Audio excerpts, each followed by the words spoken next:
You know what I mean? So, record deals in general, they go off of assumptions of what an artist can bring in over the course of several years. Does this put stress on the artist to perform in a certain way? I think it depends on the label. My label was always really giving me affirmation that I was doing all the things that I could be doing, Yeah. and that it was on them to take it to the next level. You know, I think as artists we can always do more with Mm-hmm. there's like within reason, but I certainly think that for me there was a pressure for results, Yeah. like more than my performance. There was a pressure of like, you know, I'm giving you a portion of my income. And I expect, you know, a return because at the end of the day, I was like, we both want to make more money. So it doesn't have to do with how productive you're being. It has to do with more so. Okay, well, what are the results of these efforts? Yeah, I think so. In my very particular situation, I was already producing ridiculous amounts of content, playing all the instruments, doing the video and the Yeah. recordings, and doing all the stuff. So for me, it was like, what do you? I can't do more than this. You know, Yeah. I'm already one guy who's doing like an 8 crew, you know, thing. So for me, it was like in a very particular case, and I know with Steven as well, you're super proactive Yeah. about your social media and stuff. So I think it depends on the artist. You know, if you find yourself mostly sitting around, the idea is that if you want something to be your job, you're putting 8 hours a day, or you're doing your 40 hours a week, or you're doing whatever, and you are working in that capacity. And but the hope is that the label will then take it and amplify that, you know, and give you that much more reach. So it depends on the person to person. But for me, I felt not more pressure to do stuff, but now I put pressure on them to deliver results because I'm like, what am I paying you for? Mm-hmm. You know what I mean? Because essentially that's what I'm doing. I'm just giving a portion of my income to them, you know, in the Yeah, idea that like for sure. you're going to get a percent. So it's in your best interest to grow this exponentially, Yes. you know, which Yeah. of course is not always the case. Yeah, I was gonna say that too. That like it's not just about the pressure that we have to deliver; it's also the pressure that they have to deliver. Like if they're not gonna do something that suits us, then it's just not gonna work. That's right. Like whenever I approach people that want to work with me, and then they say things like, you know, you do a lot of things and it's good, but you know sometimes it's a dangerous thing because then you do a lot and people don't know where to focus. When the second someone says that, I'm like, this is not gonna work. It's They're not gonna work showing 'cause you they're narrow-minded. if your mentality already is that narrow-minded and you can't see that there could be a way for this to work, we're not gonna work. So with that being said, considering that you're entering into a relationship, what would be the most important thing of a record agreement to you to ensure that you can express yourself fully as an artist? Well, for me, I definitely think that short terms Mm-hmm. are critical. You know, I have to know. Like my deal was 4 years with an option period at the 2 year. So I Okay, gave my yeah. signature for an extra 2 years, and if they wanted to cash that signature in at the end of the two, they would have to give me some sort of large advance. So, but when it came time for 2 years, I said like, we have to be done. Like this clearly isn't working, and blah blah blah. So for me, 2 years was the perfect window where I knew like, okay, I'll get out of this and I'll be 30, and whatever momentum they've given me, I'll still maintain. I will still benefit from that, and whatever they're going to get a percentage of whatever work I did within that time. But I'm of the mind that it's like, you know, I can strike lightning as many times as I want, especially with the internet. So I was like, whatever I do, even if they take a percentage of it, it'll be fine. But the short term is really what tied me in. When it was 4 years, I just walked. Yeah. I was like, it's too long. Yeah. It's too long to take a random chance on love. Yeah. You know what I mean? But two, I You was have to very decide. yeah. And you're locking yourself in. Yeah, for 2 years, if anything, I was like, look, I'm gonna get to the gym. I'm gonna start like it gave me time to like become a human adult. You know, before that, I had just been doing like music full time, and it was nice almost to have a window where I was like, okay, some people are gonna take the administrative work, but the reality is like I think you should only be even considering a record deal or management if you're getting so much opportunity that you can't even filter it. Yeah.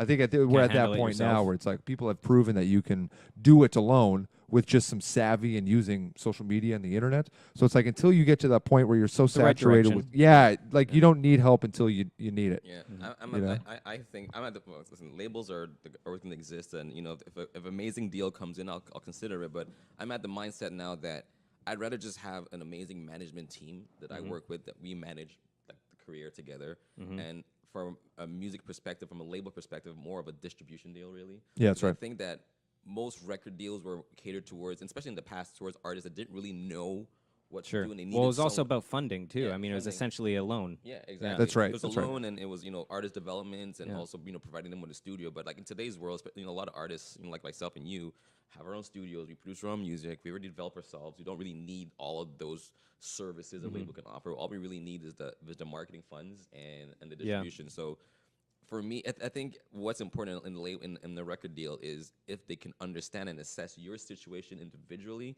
and not try to throw some generic every deal they present to every artist is the same. I Yeah. hate that. Like you can't just give One can't- fit for all. Yeah, there's no one fit for all. There's specific cases, and if they don't do their homework and their just dues, then it kind of shows you where the relationship is gonna go. For sure. Yeah, ideally you could focus on creativity while they're out shaking hands. Yeah. Ideally.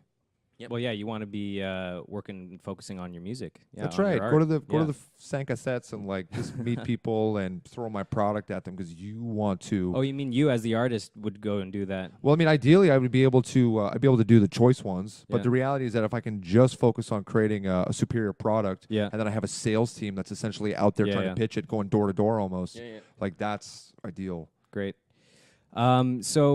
Why do you think the music industry has many cases of artists being taken advantage of, and why specifically the music industry? Why is it so common? I think it's because there's still the same I think people still have the same mentality about record labels as they had in the past, where it was the mecca of It was the of only making way. it. It's like, oh, Yeah. you get a record label, a record deal. Once I get that, man, I made it. So it's Yeah. the same things. A lot of artists, the second they see that record deal, they're so excited, like, oh, this is the accumulation of my work. Finally, it's happening. They sign it, and then 2 years, 4 years later, they realize, oh my gosh, what Everybody was it? still feels like they need a record deal. Yeah, though, but you know? it's like Yeah, totally. and I felt the same way too. Yeah. Right? At some point, the second I got I got a record deal, I was so excited, and then I Yeah. realized the reality that it's the record deal is not what makes you; it's No, you make yeah. you. And I think especially That's the mature perspective. It was Yeah. within you the whole time. you had it the whole time. You never needed the You suit. never needed this contract. suit? That's right. It was you.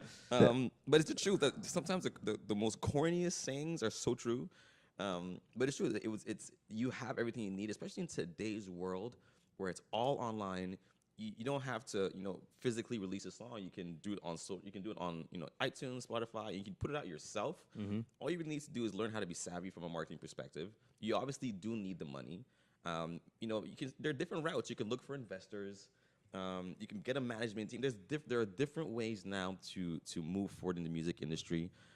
And I think people need to be more aware of that. And the more aware they are of that, the less we're going to see people getting screwed by record deals because they'll only sign deals Yeah. that make sense. Yeah.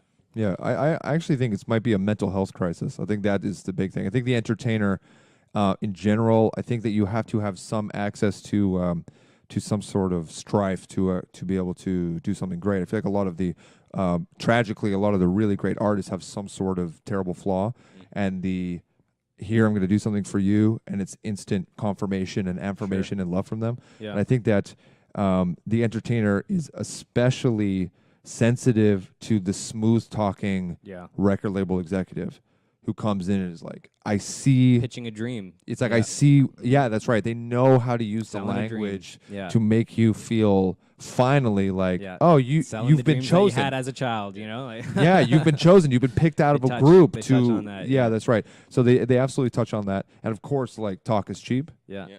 but sometimes you just need that cheap trick. You Yeah. just need that like. Exactly. So Well, they're that's also, exactly what many of happened them with are me. born salesmen, right? So That's right. yeah. Yeah, absolutely.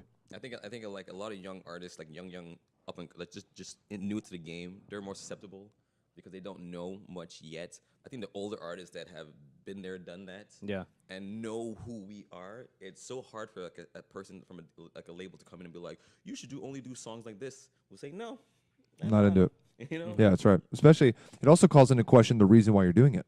Yeah. There's oftentimes like, and this is upsetting, and especially I've spoken to a lot of artists about going the route of YouTube and home production and just getting their own videos done and stuff. And what I always tell them is like, you have to enjoy the work. They're like, how do you get started? Exactly. It's like, well, there's an idea of flow state where you do an activity and time cease to exist. You're outside of yourself, Yeah. and it's some people call it meditation.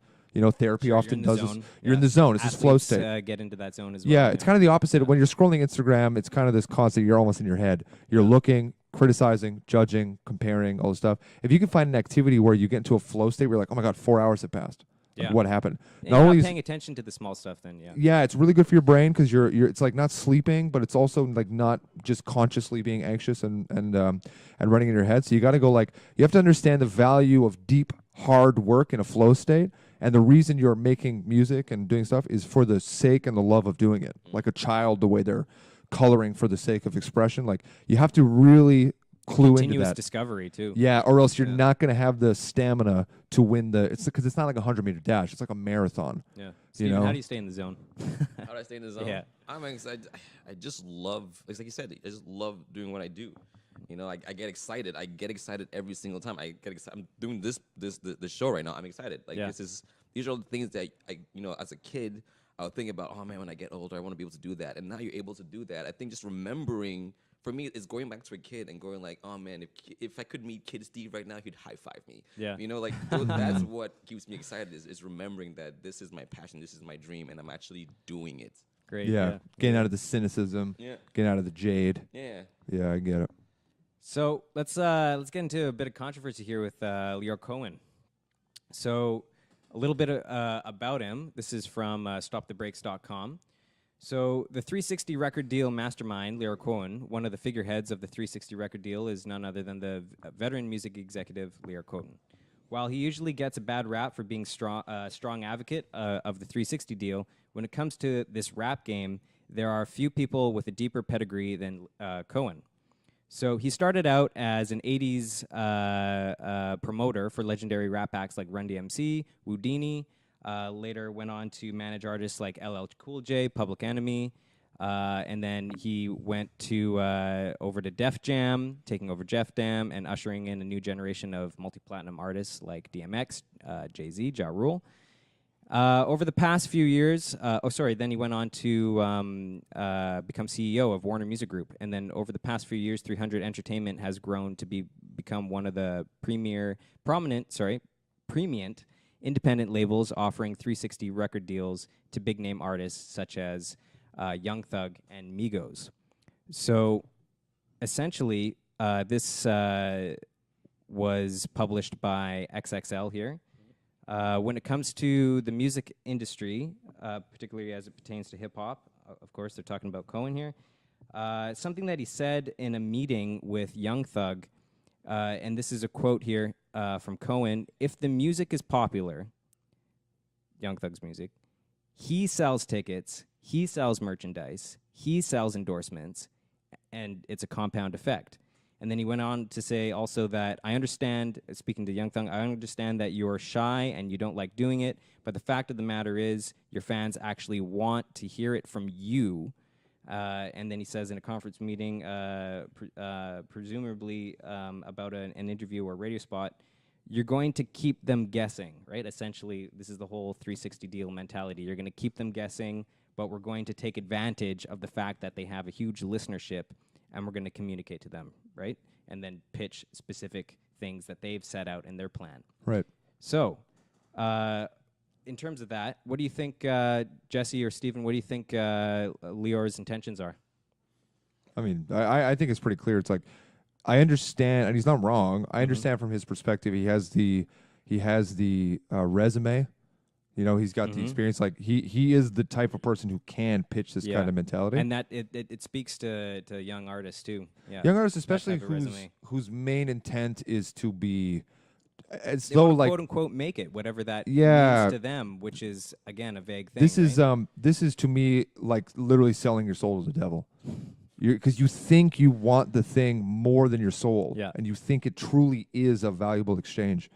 But in this case, it's like, I think again, there's a huge overvaluation of celebrity, extreme wealth. You know, there's too much of a like, why do you need these things? It's just to show others that you have it, really, right? There's a shelf of like, after you make $100,000 a year, happiness doesn't increase, and actually it starts to decline. Yeah, I know you that know, study. there's a actually. bell curve. Yeah, that's there's a right. bell curve. So what are you feeding into? You're feeding into you're the snake in the tree. You're going like, here's the apple, man.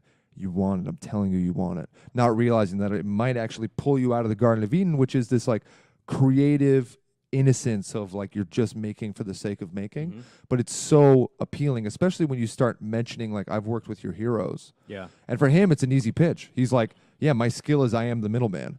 Yeah. in an industry that is moving towards squeezing out any extra moving pieces. His pitch is as clear as day. It's like, I understand his intent. It's relevancy. You know, it's legacy. He wants- Don't you find it kind of odd that he keeps pointing it at Young Thug to do all the heavy lifting, to do all the work? You know, if your music sells, when you sell merchandise, when you know, so on and so forth. He's not really implying anywhere in these quotes that, you know, he's gonna provide any financial backing, marketing, promotion. He's not talking about what he's going to do. It's very much about what the artist is going to do and how much they're going to take advantage of that, right? Yeah. Well, I think from based on the quote, we can't really assess what exactly is going to happen, so I can't really comment on as to whether or not he's actually going to do anything.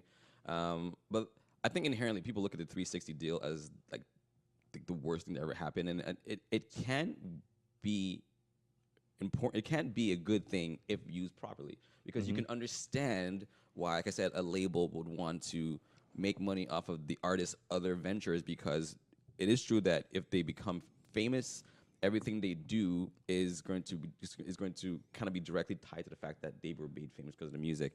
But the label also has to have a strategy into how they can actually take advantage of that by actually working to make it possible. Like I said, if the artist wants to act, the label should also now think, okay, well, the artist wants to act as well. Let's help push that.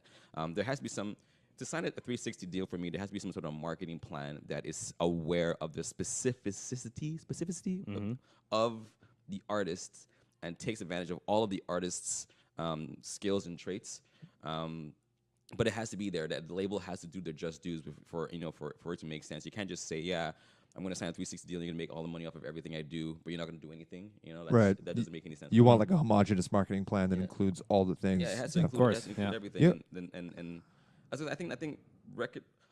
I don't like a lot of contracts because a lot of them try to Box you into something, and that's very important to move away from. I think a lot of artists do that, and they end up hating the industry that they end up loving. They loved it so much because they feel like they're now trapped. I think creativity has to be left open. The artist should be allowed to create and experiment and have fun. For sure. Because if you just create this whole idea of the pop star And release works to their fans as they wish. This whole idea of a pop star that only does a certain kind of thing it's not gonna keep working, because artists are becoming more aware of what they can do without a label, and they want to have fun. They want to experiment. If you make someone do the same thing over and over again, then what's the point? Yeah. Like, honestly, what's the point? If I was told to make the same kind of music day in, day out, I would probably quit the industry. Yeah, but it's just such a phenomenon with the music industry in particular. Just this idea of, you know, big organizations, the big three, big labels, you know, big label executives with a lot of power, a lot of influence, right? Very seductive, right? And it's just this idea of just squeezing everything they can out of really the center of the talent, right? The thing that matters most. Why don't we find this more? I mean, we do find it in acting, but we don't find this that much more in other industries. I think you do, and entertainment in general. Like, look, even entertainment in general, look at I would agree with. The video game company. Like, I love the publishers, but sometimes they'll squeeze the hell out of a franchise, like, you know, Call of Duty or whatever. Oh, okay. Pump it up. You're talking about EA. We're doing loot boxes, and at some point you're just like, gosh, it's the same thing over. Can you imagine being a developer? Yeah. You know? Okay. So, but my point here is that if you're a developer working for a video game company, or you're like a level designer or something like that, or you're working in the marketing department, you're essentially working for a large organization. Sure, you're employed, right? You're not an entrepreneur. But there's you know, you get benefits, you get a regular salary, infrastructure. You get infrastructure, you get opportunities to learn, grow, move up, whatever.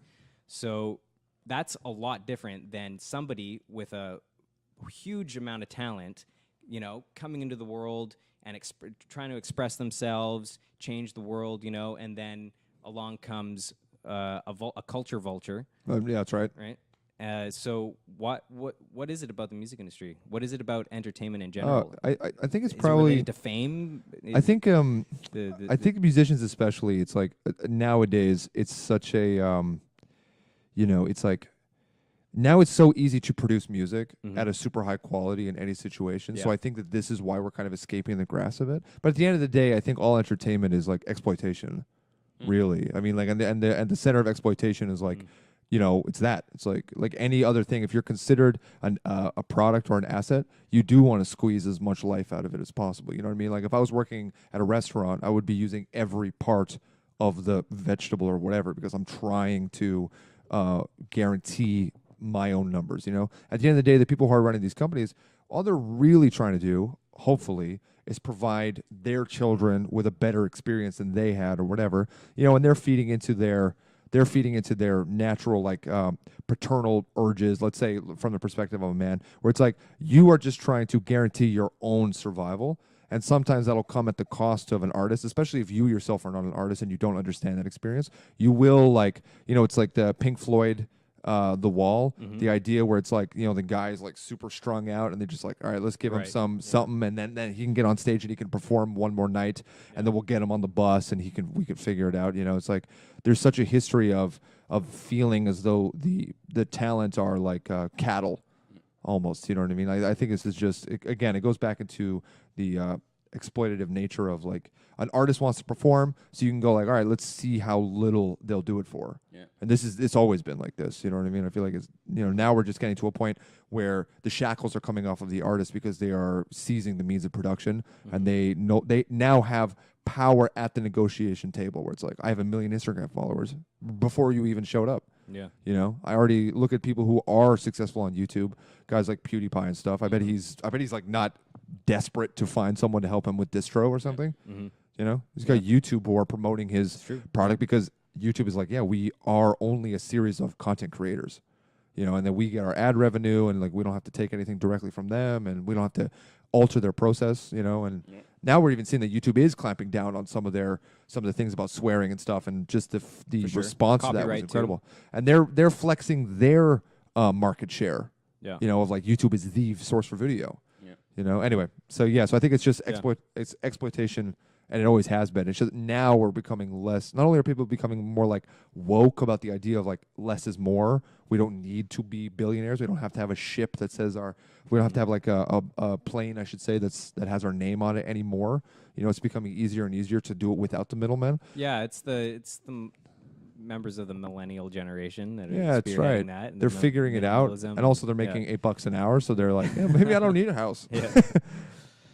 Yeah. Okay.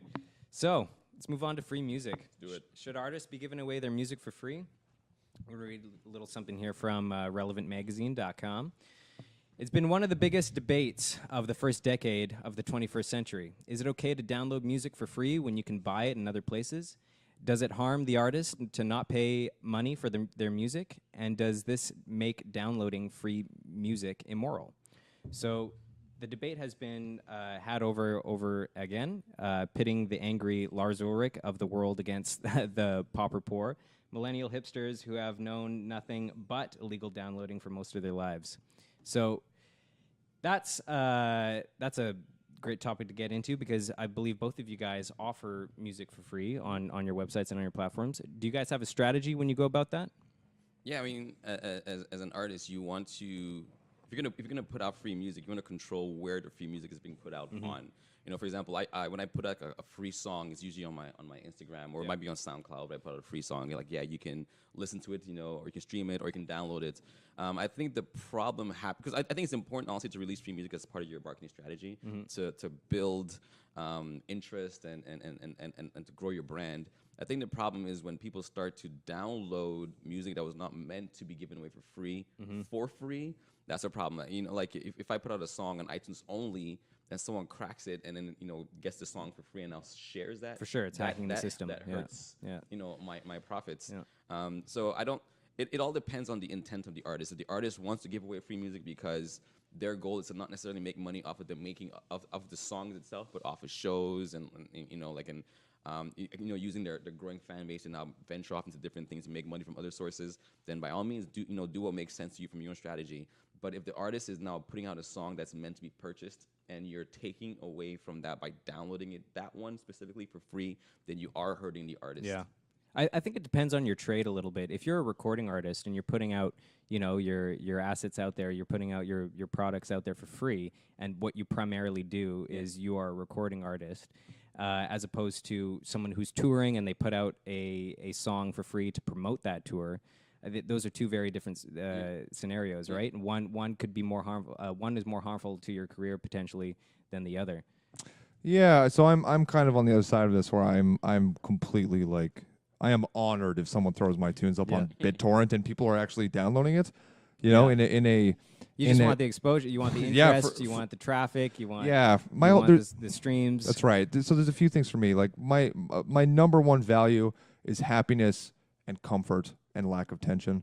And the easiest way to live like that is to understand things and to accept them, especially things that are out of your control or things where it's like I'm not Metallica. I don't have that kind of thing. I can't. This isn't a fight I could even win. For sure. So because of that, rather than fighting against the waves, I try to go with them and understand things like, for example, I often talk about how, with other people about this concept, about how like when GPS came out, it literally slaughtered the map industry. Like it just totally destroyed the map production industry. No longer did anybody need to have, oh, I'm going on a road trip, I got to get maps or whatever. Because I was so part of that genocide, and I'm like that with many, many industries where I fully accept the advantages that put other people out of work. I just have to assume that music is the same. And what's going to happen is that putting out music for free becomes the loss leader. Do you know what I mean? Yeah, it becomes the like the example that actually I was reading about was that, you know, someone like a Walmart or a bookstore or something will have like a magazine section. Yeah. And a magazine section like never ever makes profit. But the person who comes even just to flip through the magazine is probably leaving with something where the markup is so incredibly high. Of course, it brings you in, you know? That's right. So also the concept of the free samples, companies giving up free samples, it hooks you. Yeah, no, like there really is nothing for free. And in my experience, like exposure and in a marketplace where the currency is attention, you know what I mean? Yep. Especially now that there's never been more value on the live performance, and there's never been more value in the vinyl record since, of course, the birth of vinyl. Right. Like, I think that there are premium products that people will purchase happily, but only if they're aware of you, and only if you know, things like, they were getting ready on their wedding morning and they decided to play your music, and these memories are being embedded, and like, or like this tune I played at my wedding, even if it was for free, or they played it off Spotify, which is, you know, borderline free. It's like fractions of pennies. I understand that they're going to come see me and buy a shirt and buy a vinyl. And there I made $50 off of them. Whereas if I had been like, no, there's a paywall, it's 99 cents, I could have foregone that like $49 that I would have got, plus the human experience of interacting with them and them sharing the story of like, yeah, I don't know, I came into your record somehow and like we loved it and now I listen to your stuff, whatever. So for me, I've fully given into the fact that like I'm not going to win this fight, nor do I even have the army to begin to combat it. So rather, I start playing into it. Yeah. Start just being like I've had people approach me and going like, yeah, we're putting a tune in a documentary. We have no money. I'm like, take it. I can take my MP3 and I can make infinite copies of it at no quality loss. So I'm like, it is nothing to me. You could have stolen or you could have gone for another artist. Here's the tune. Same company made a documentary for Netflix, came back, gave me a nice little one shot, $1,000 sync placement or whatever. And this is all because I was like, just take it. Okay. I've already made the song. It's sitting in my Google Drive. Work for you? Yeah, I'd prefer for it to be out there. You know, but that's my perspective as someone who has the luxury of doing everything myself. Yes.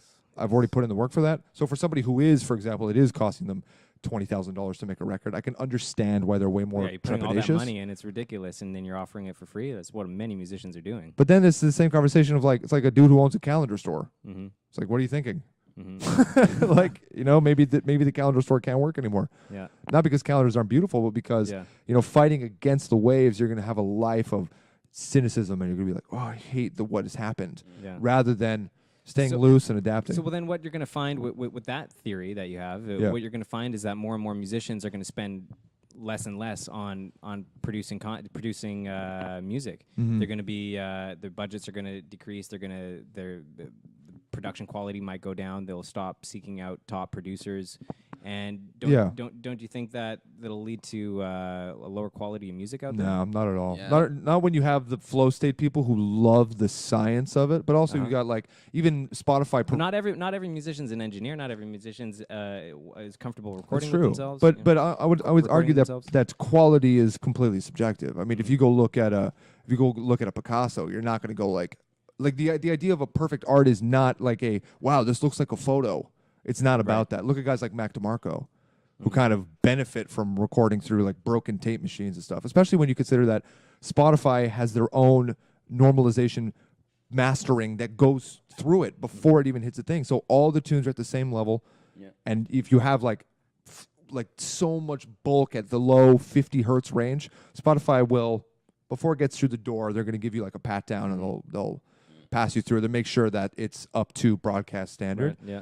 And then, like I said, there's always going to be the high end killers who are out there pushing the limit of like banging clean audio. So I don't think that the argument of there's going to be way more lower quality tunes is valid, because it's just like, you know, that feels a bit like a straw man argument.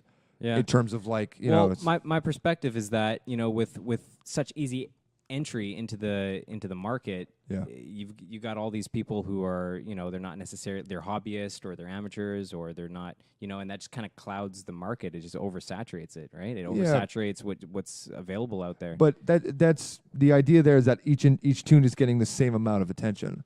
So most tunes are never going to be heard. So it doesn't, like, it does saturate it, but only that, like, same amount of attention if you're coming from like similar social media stature, or you know, if there's different artists can put in money to promote their music and advertise it, right, and market it, right. So there's like funded right. There's all sorts of ways that it can change the playing field and not make it level, I agree. right? As someone who's had a lot of success in terms of like, I have a really healthy listener base considering my status in the industry. I have about 100,000 monthly listeners on Spotify, which is my main source. For me, it's like I still, and this is from my perspective as someone who has had the benefit of that listenership, it's like I feel like it's a meritocracy where it rises. You know, something that I'm not good at is something like social media. Like I really have put all my eggs in the basket of like producing and releasing. So for me, the meritocracy of like, because I put so much energy just on that, and I've done it in a strategic way. Whoa. Because I've done it in a strategic way, you know, there's a real sense of like, you know, the cream rises to the top. Yeah.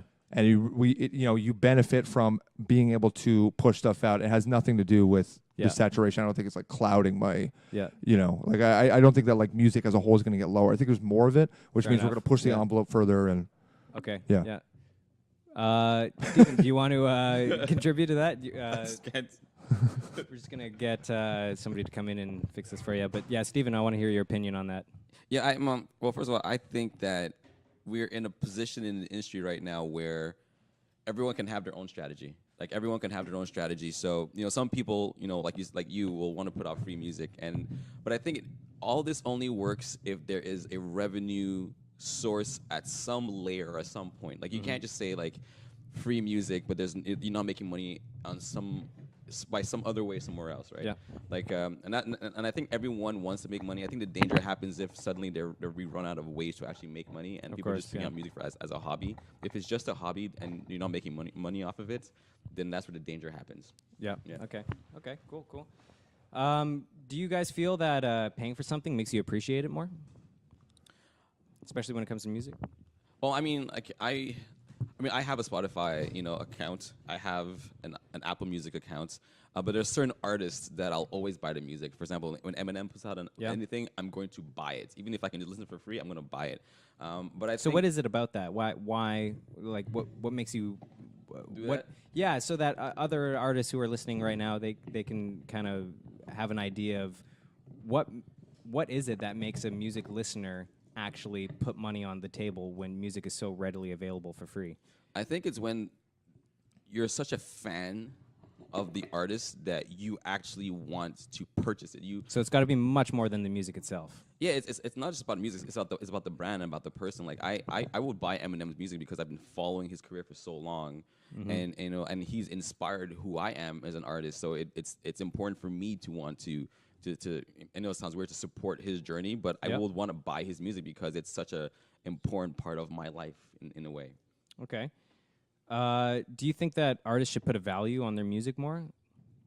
I think artists should always put a value on their music, whether or not they're making money off of the music itself or giving away the music for free and you know, trying to make money, you know, from, I don't know, sponsorships or tours or whatever. There should always be a value in the music. I think if you I think there's a general feeling amongst many new artists and existing artists, people who've been at it for a long time, that they're afraid that nobody will listen to their music if they charge for it. You know, they're losing out on potential fans.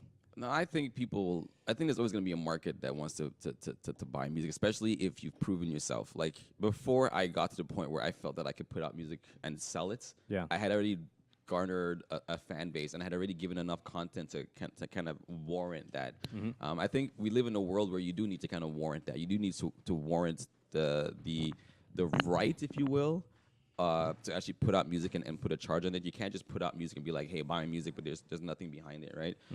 But you know, people that have worked to get to that point should by all means and can by all means, you know, sell their music. But like I said, it all depends on what your strategy is. Some people are going to want to put it out for free and make money on some other way along the line somewhere else, and some people are going to want to make music to sell music directly, right? But I think it's really at the end of the day, it can boil down to both, right? You can boil down to, you know, you can sell. Some people will buy music, some people will stream it, some people will come to your shows. Some people, you know, some companies will want to license your music and put it in a TV show. You might get sponsorship. So there's different ways to make money in the industry. So you can now tailorize your marketing or your music release strategy to that. Okay. And it can be specific to you, which I think is really, really cool. Yeah.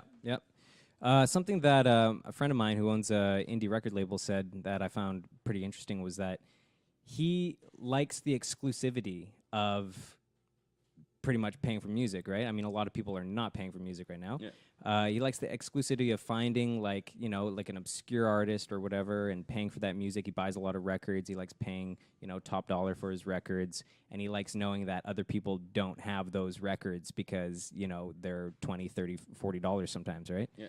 Do you, Jesse, I mean, for somebody who puts out a lot of music for free and it sort of has like a business model that centers around free music and then like you're profiting from the streaming and all that, would you consider doing something like that, like a unique product where you're charging, you know, maybe upwards of, you know, $20, $30 for something? Yeah. So things that I've thought about in the past like that are like single pressings of songs, where it's literally like an original song that like no one else has access to. You know, because it's so when you're looking at the if you're looking at the supply and demand. Yeah.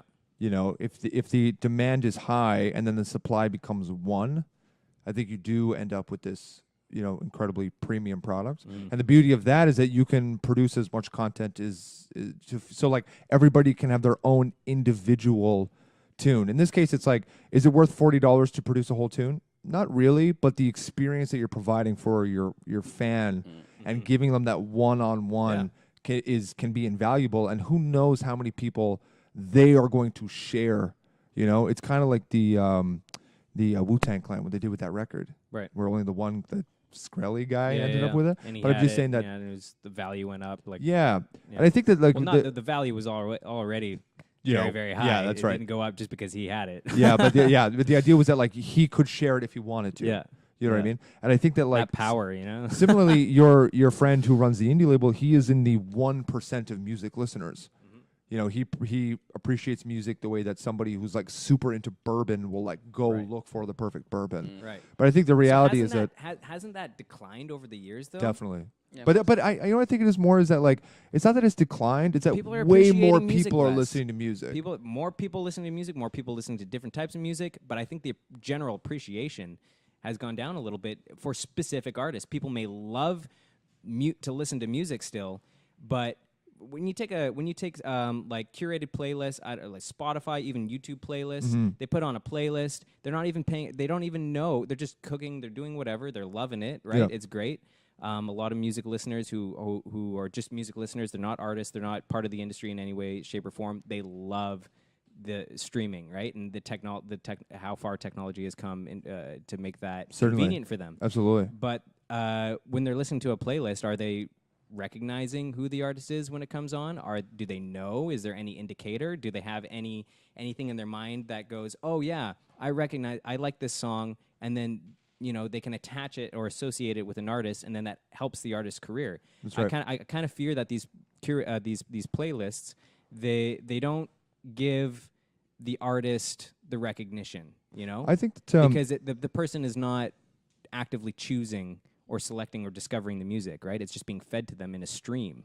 Yeah, I do agree. I think that like what I wanted to say earlier is that I think that there's more competition for media. So I think that whereas once upon a time Netflix and chill might have been like come and listen to records. Like I think that people had relationships that started over albums. They had other. I think it's all based on like human dynamic and like what kind of relationships. Like the media used to lubricate relationships. You know, I talk about how like there's a lot of people who've talked to me about how I don't play a lot of live shows.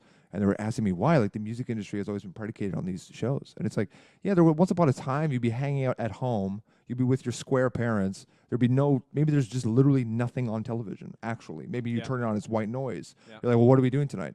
You're probably looking for love, or you're looking for some sort of like interhuman connection. So you go down to the local shop and they have like a band playing, or you go to the bowling alley and there's literally like a Buddy Holly type guy like jamming there. Yeah. And you just think that like the live show used to be where people would come and hang out because there was no other options. You know, if you look at a movie like something like Grease, everyone's at the diner all the time, and it's like literally packed, and everybody who's anybody is there, and they have some sort of music going, whether it's a jukebox or it's a band. And nowadays it's like, yeah, there's definitely way more competition to fill that kind of lubricated space. But I still think that there's more people listening to way more groups. It's not like there's the one, like Aerosmith releases a record and it's just like, yeah, that's the new release this month. You know, it's like now there's so much music that is getting heard. The pie, I think, is bigger, but it's sliced way more, and many more artists have an opportunity to get a shot at it. That I think that in the end it's actually a good thing. And even the playlist, which is literally like most of my income comes from these playlists, Yes. from music. So I think that like if you have some sort of inexplicable like X factor, it's never been easier to just be like, it's like your song title, your name, and the artist and the album that it's on. So you just like click through, like follow, and who knows, like you could have a fan for life now because you popped out in a in a playlist of drudgery. Yeah. Well, that's Go why ahead, I think Steven. that's why I think it's super important, especially in today's world, to really hone in on who you are and bring that forward and brand that and put that out there. Because, like you said, that whole X factor, or that je ne sais quoi, it's the part of you that's so you that no one else has that. And that's when someone hear your music and be like, oh my gosh, who's that person? I need to go check it out. You have that opportunity. So people that just put out music for the sake that's just as generic can be, they're the ones that will most likely get lost in the sea of everything. But in that sea, you can stand so out. it might actually incentivize experimentation. Yeah. Incentivize 100%. uniqueness. Assuming you can release enough material to actually figure out who you really are. Sure. Yeah. You know, because I always tell people like you got to get 100. Can we swear on this? Sure. You got 100 heckin' tunes that come out. Swear? Before, yeah, If it's I was like, no, if it's a quote, you can go ahead. You got to get the first. You got to get the lyric, first you know? like crappy tunes out. Yeah. Because underneath that, like those songs, you start capitalizing on like what is uniquely your perspective on. Yeah. 145s, which is essentially like all the tunes are going to be. Yeah. Like everything is just a reharmonization of a 145 or a 251 when you get down to it. So the end of the day is like, you got to get through so many of them before you start really honing in on the thing that is unique to you. A great example of this is the Beatles. Yeah. They're playing in Hamburg, they're playing the strip clubs, learning every pop tune and playing 10 hours a day. And of course they were the best band of all time. They came back being like, yeah, here's a tune. Sounds like nothing to you guys. But for us, it's like we've learned every kind of modal chord interchange. We've learned everything. And now they can just give it to you in a way that's so tight. They had their PhD in pop music, essentially. And they were able to come and offer and then like evolve rapidly. But the Beatles did not release their first record. It was like the first time they had hit a guitar. They had spent like their 10,000 hours, if you want to use that concept, like playing every tune under the sun and then pulling from that. And then of course you had their individual ability for lyric and melody. But I'm just saying that, it's you really got to put out all those tunes before you start hitting that stride of where your experimentation is just like, you're the purest expression of your voice. Yeah. No, I just think that because of the way music is released today, that we get to reach people that didn't necessarily listen to music as much before and now do.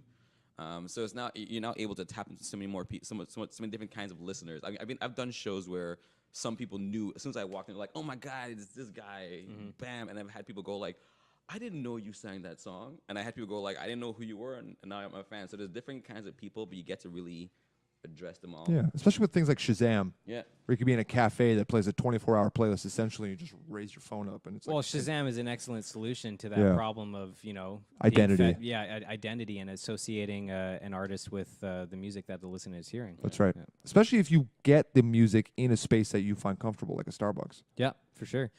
I want to touch on something here. Last thing regarding free music. This is from Relevant Magazine. So another intellectual champion of free these days is Chris Anderson, editor-in-chief of Wired Magazine. In his new book, Free, The Future of Radical Price, Anderson describes the rise of free economics and argues that free is not a thing to be feared for those who want to make money. Rather, it's a thing to be embraced. A thing to be embraced. Free, says Anderson, is a word with an extraordinary ability to reset consumer psychology, create new markets, break old one, and make almost any product more attractive. And it doesn't mean profitless.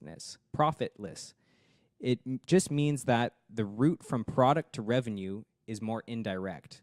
So would you guys agree with that? Do you guys think that music is changing consumer behavior and expectations? Yeah, it's like we were saying, like some people will pull out music and sell it, and so there's a direct correlation between the music or the product and the revenue. Yeah. Some people put it out for free with the expectation that they'll either make money from some other way because their music is now out there. Yeah. So someone will listen to you and be like, oh, I like this person. They'll follow you. You grow a fan base, and you can make money off of, I don't know, like I said, shows or licensing or whatever the case be. There are different ways to make money, but we're getting more and more to a point where it's less about the direct correlation between the product and sales and now it's more, like you said, it's an indirect. Indirect, yeah. But you get to define that.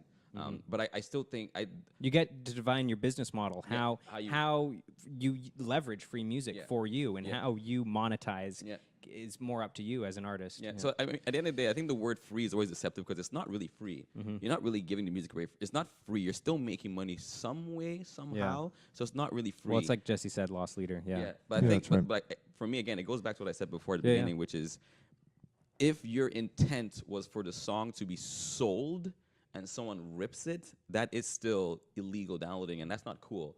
Like I don't like that when people like will steal. It's stealing. It's stealing. Like, it's stealing. Absolutely. You're stealing the music. It's illegal stealing. Yeah. It's not fair.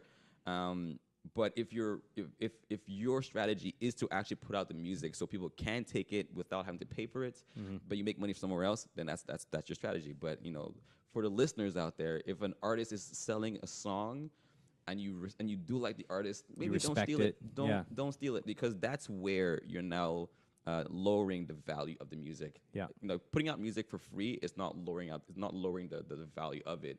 But having a listener rip or steal your music intentionally, especially underground artists, you have to support the artist that you love and respect, that are struggling to make a living, or maybe making a decent living, but like they still need the income stream to be able to keep doing it, to be able to keep putting out music that you love. Yeah, but again, it's like artists need to be more savvy now. Like you need to look at what you're doing, how you can make money. Can't just be up to the consumer. Yeah, is what you you're can't saying. just be up to them. You have to now think, okay, well, there is a market that requires me to put out freemium, so let me navigate those waters. Figured it out. You can't. It's like if.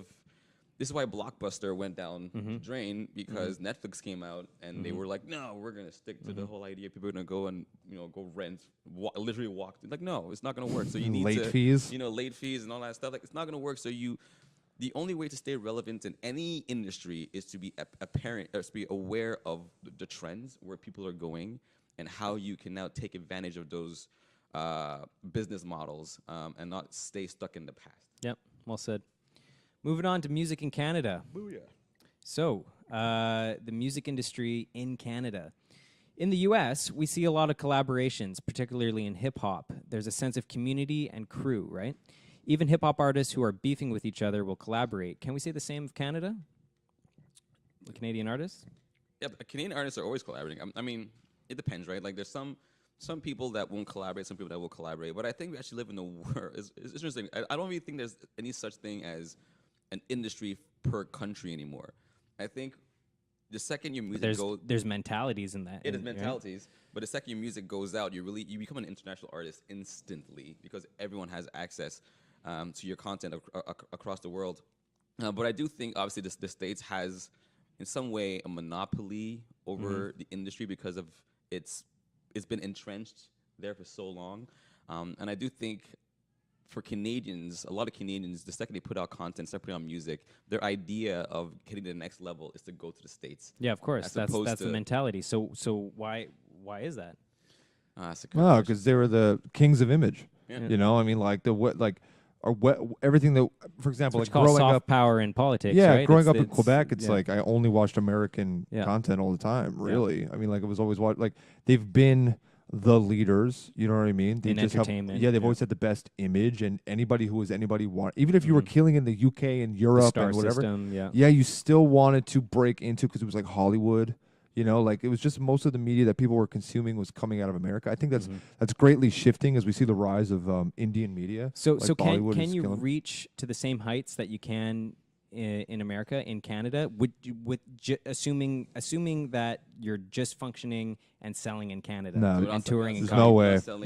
You're not Oh, man. international. You're not There's no way. putting things It's- online and No, it's just population. Yeah. There's just not enough people here. because it's a population thing. I think it's a population thing, but I also think that mostly it was this idea that anybody who was anybody was going through America. But I honestly think that the political heat that's happening in America is lowering their standard. It's actually making way for new superpowers. I think that like in 10 years, this conversation might be different because Canada is producing like so many relative to population. I think we're producing a ton of killers. You know what I mean? And I think that as we realize like the cool kid is actually not as cool as we thought, and their brash kind of abrasive personality is not actually that not actually that nice. We'll start to see a rise of more like European influence. Anybody under the monarchy, you know, it'll be like Yep. Canada, Australia, the UK, that kind of stuff. And I think that it was just that everybody perceived America to be the coolest, and now I think people are starting to see that it's kind of the end of that, market control of what's hip. Yeah. I think that now we're seeing way more again out of the UK and Canada, especially with legalized weed coming in. I think it's gonna create a tremendous tourism too, yeah, boom, yeah, and people love to see shows. Yeah. And I think that we're gonna see way more exposure and content and stuff being produced in and around Canada, which Yeah. will, because the internet, like you said, is borderless. Yeah, exactly. Yeah. I mean, it's like you said, like I'm Nigerian also, right? So like, but like a lot of Nigerian artists are now exploding, and they're not necessarily tied to the States. Like they're still, their labels are still founded in Nigeria, and they're Nigeria, exploding across the world. So I think, like you said, because of the political climates in the States, and also social media, people are now venturing into other places to kind of discover music in different places. But Canada specifically, as you know, I think Canada still looks to the States for where the big artists come from, right? So it's harder for a Canadian to stick to Canada and blow up within Canada because the expectation is that, well, it's not from the States, so we're not really paying attention to it. Like, you know, artists like Drake or The Weeknd or even Celine Dion or all these Justin artists, Bieber. Justin Bieber, Justin they all Bieber, yeah. had to go there first. Yeah. and then Well, come back. Canada has many greats, but what made them great? Is going there, and I hate to say, but like I've Exactly. with the release of my my most recent singles, Summerlust, there's a lot of Canadian media here that's been very extremely helpful. For example, the Vocalist magazine and you know some other places. But the second it got into the States, it just took off. Like there was no red tape. It just went bam to different DJs and it was playing on the radio and this and that and that. I think it's more than just population, as you were saying though before. I think it's also the industry there, the contacts that people have there, right? It's a booming business there. I think in Canada, I think we treat it as a cultural thing. We get grants. Canadian artists seek grants. Huge. They're funded by grants. You can't start unless you have a grant. You can't do this, that, record a big album, whatever it is, high production, unless you get a grant from somewhere. I mean, America has grants too, but like it's an actual It's an institution business. here, It's yeah. an institution, right? Well, there's also a lot of, and I hate to say it, there's a lot of politics in Canada for Canadian artists. Like, and I've seen it firsthand. Okay, where I'm tell sitting us, there, tell where- us. I can't say. I don't want to say names. I don't want to say names. Bare naked ladies. Just No, tell us your experience. I don't want to say names, but I've been in situations where people have said things, and I know firsthand that it's just bullocks. That they're just saying it because they just don't want to do something. Yeah. You know, but then the second it does so well in the States, then they come back to you and be like, "Hey, man," like, you know, but like, and that's, you see that a lot, and I think that's what hurts. That's why a lot of Canadians go to the States, because they see that. There's a certain plateau you get to where you start to literally see the politics, and it's so infuriating that you just say, you know what, I don't have time for this. I'm gonna go somewhere else, and it's not fair because I, as a Canadian artist, I don't want to go the route where I need to go to the States to really explode, because I do feel there's a lot of Canadian artists here that deserve to really be seen, and there's an industry here that can be really developed. But there has to be a shift in mentality within the Canadian industry itself before that can happen. That's right. If not, everyone is going to keep going to the States.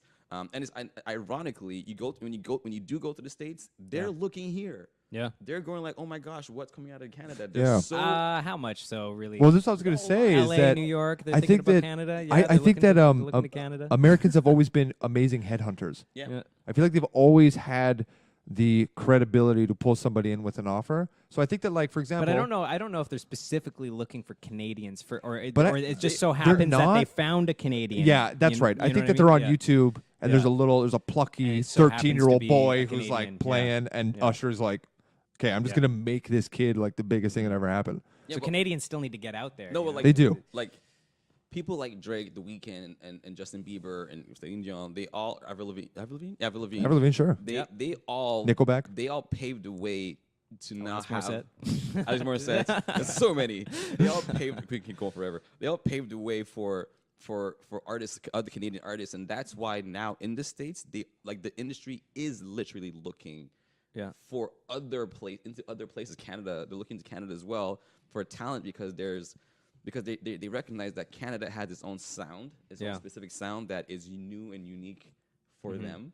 So they're looking actively, and it's unfortunate that you don't see the Canadian industry being as active, maybe from what I see anyway, as active as the States. Because I mean, my first record label was in the States. Yeah. You know, like how come my first contract I ever got was an American? Yeah. Like why wasn't it a Canadian? You know, why?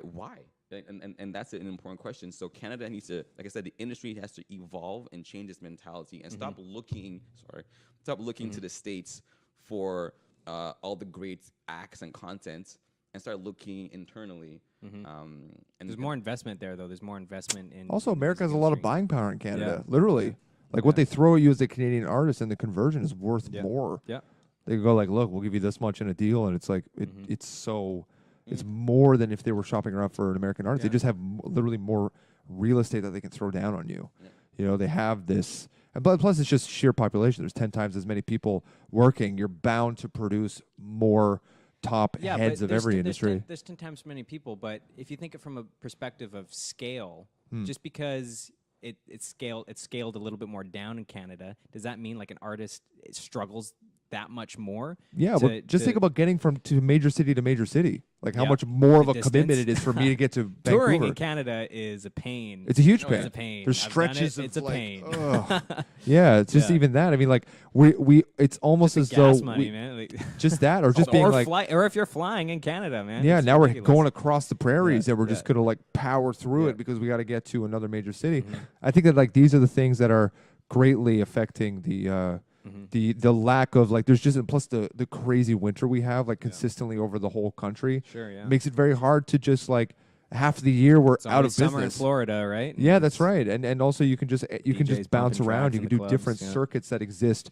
There's their own pockets of culture within America. It's such a diverse. There's so many biomes. There's so many different everything.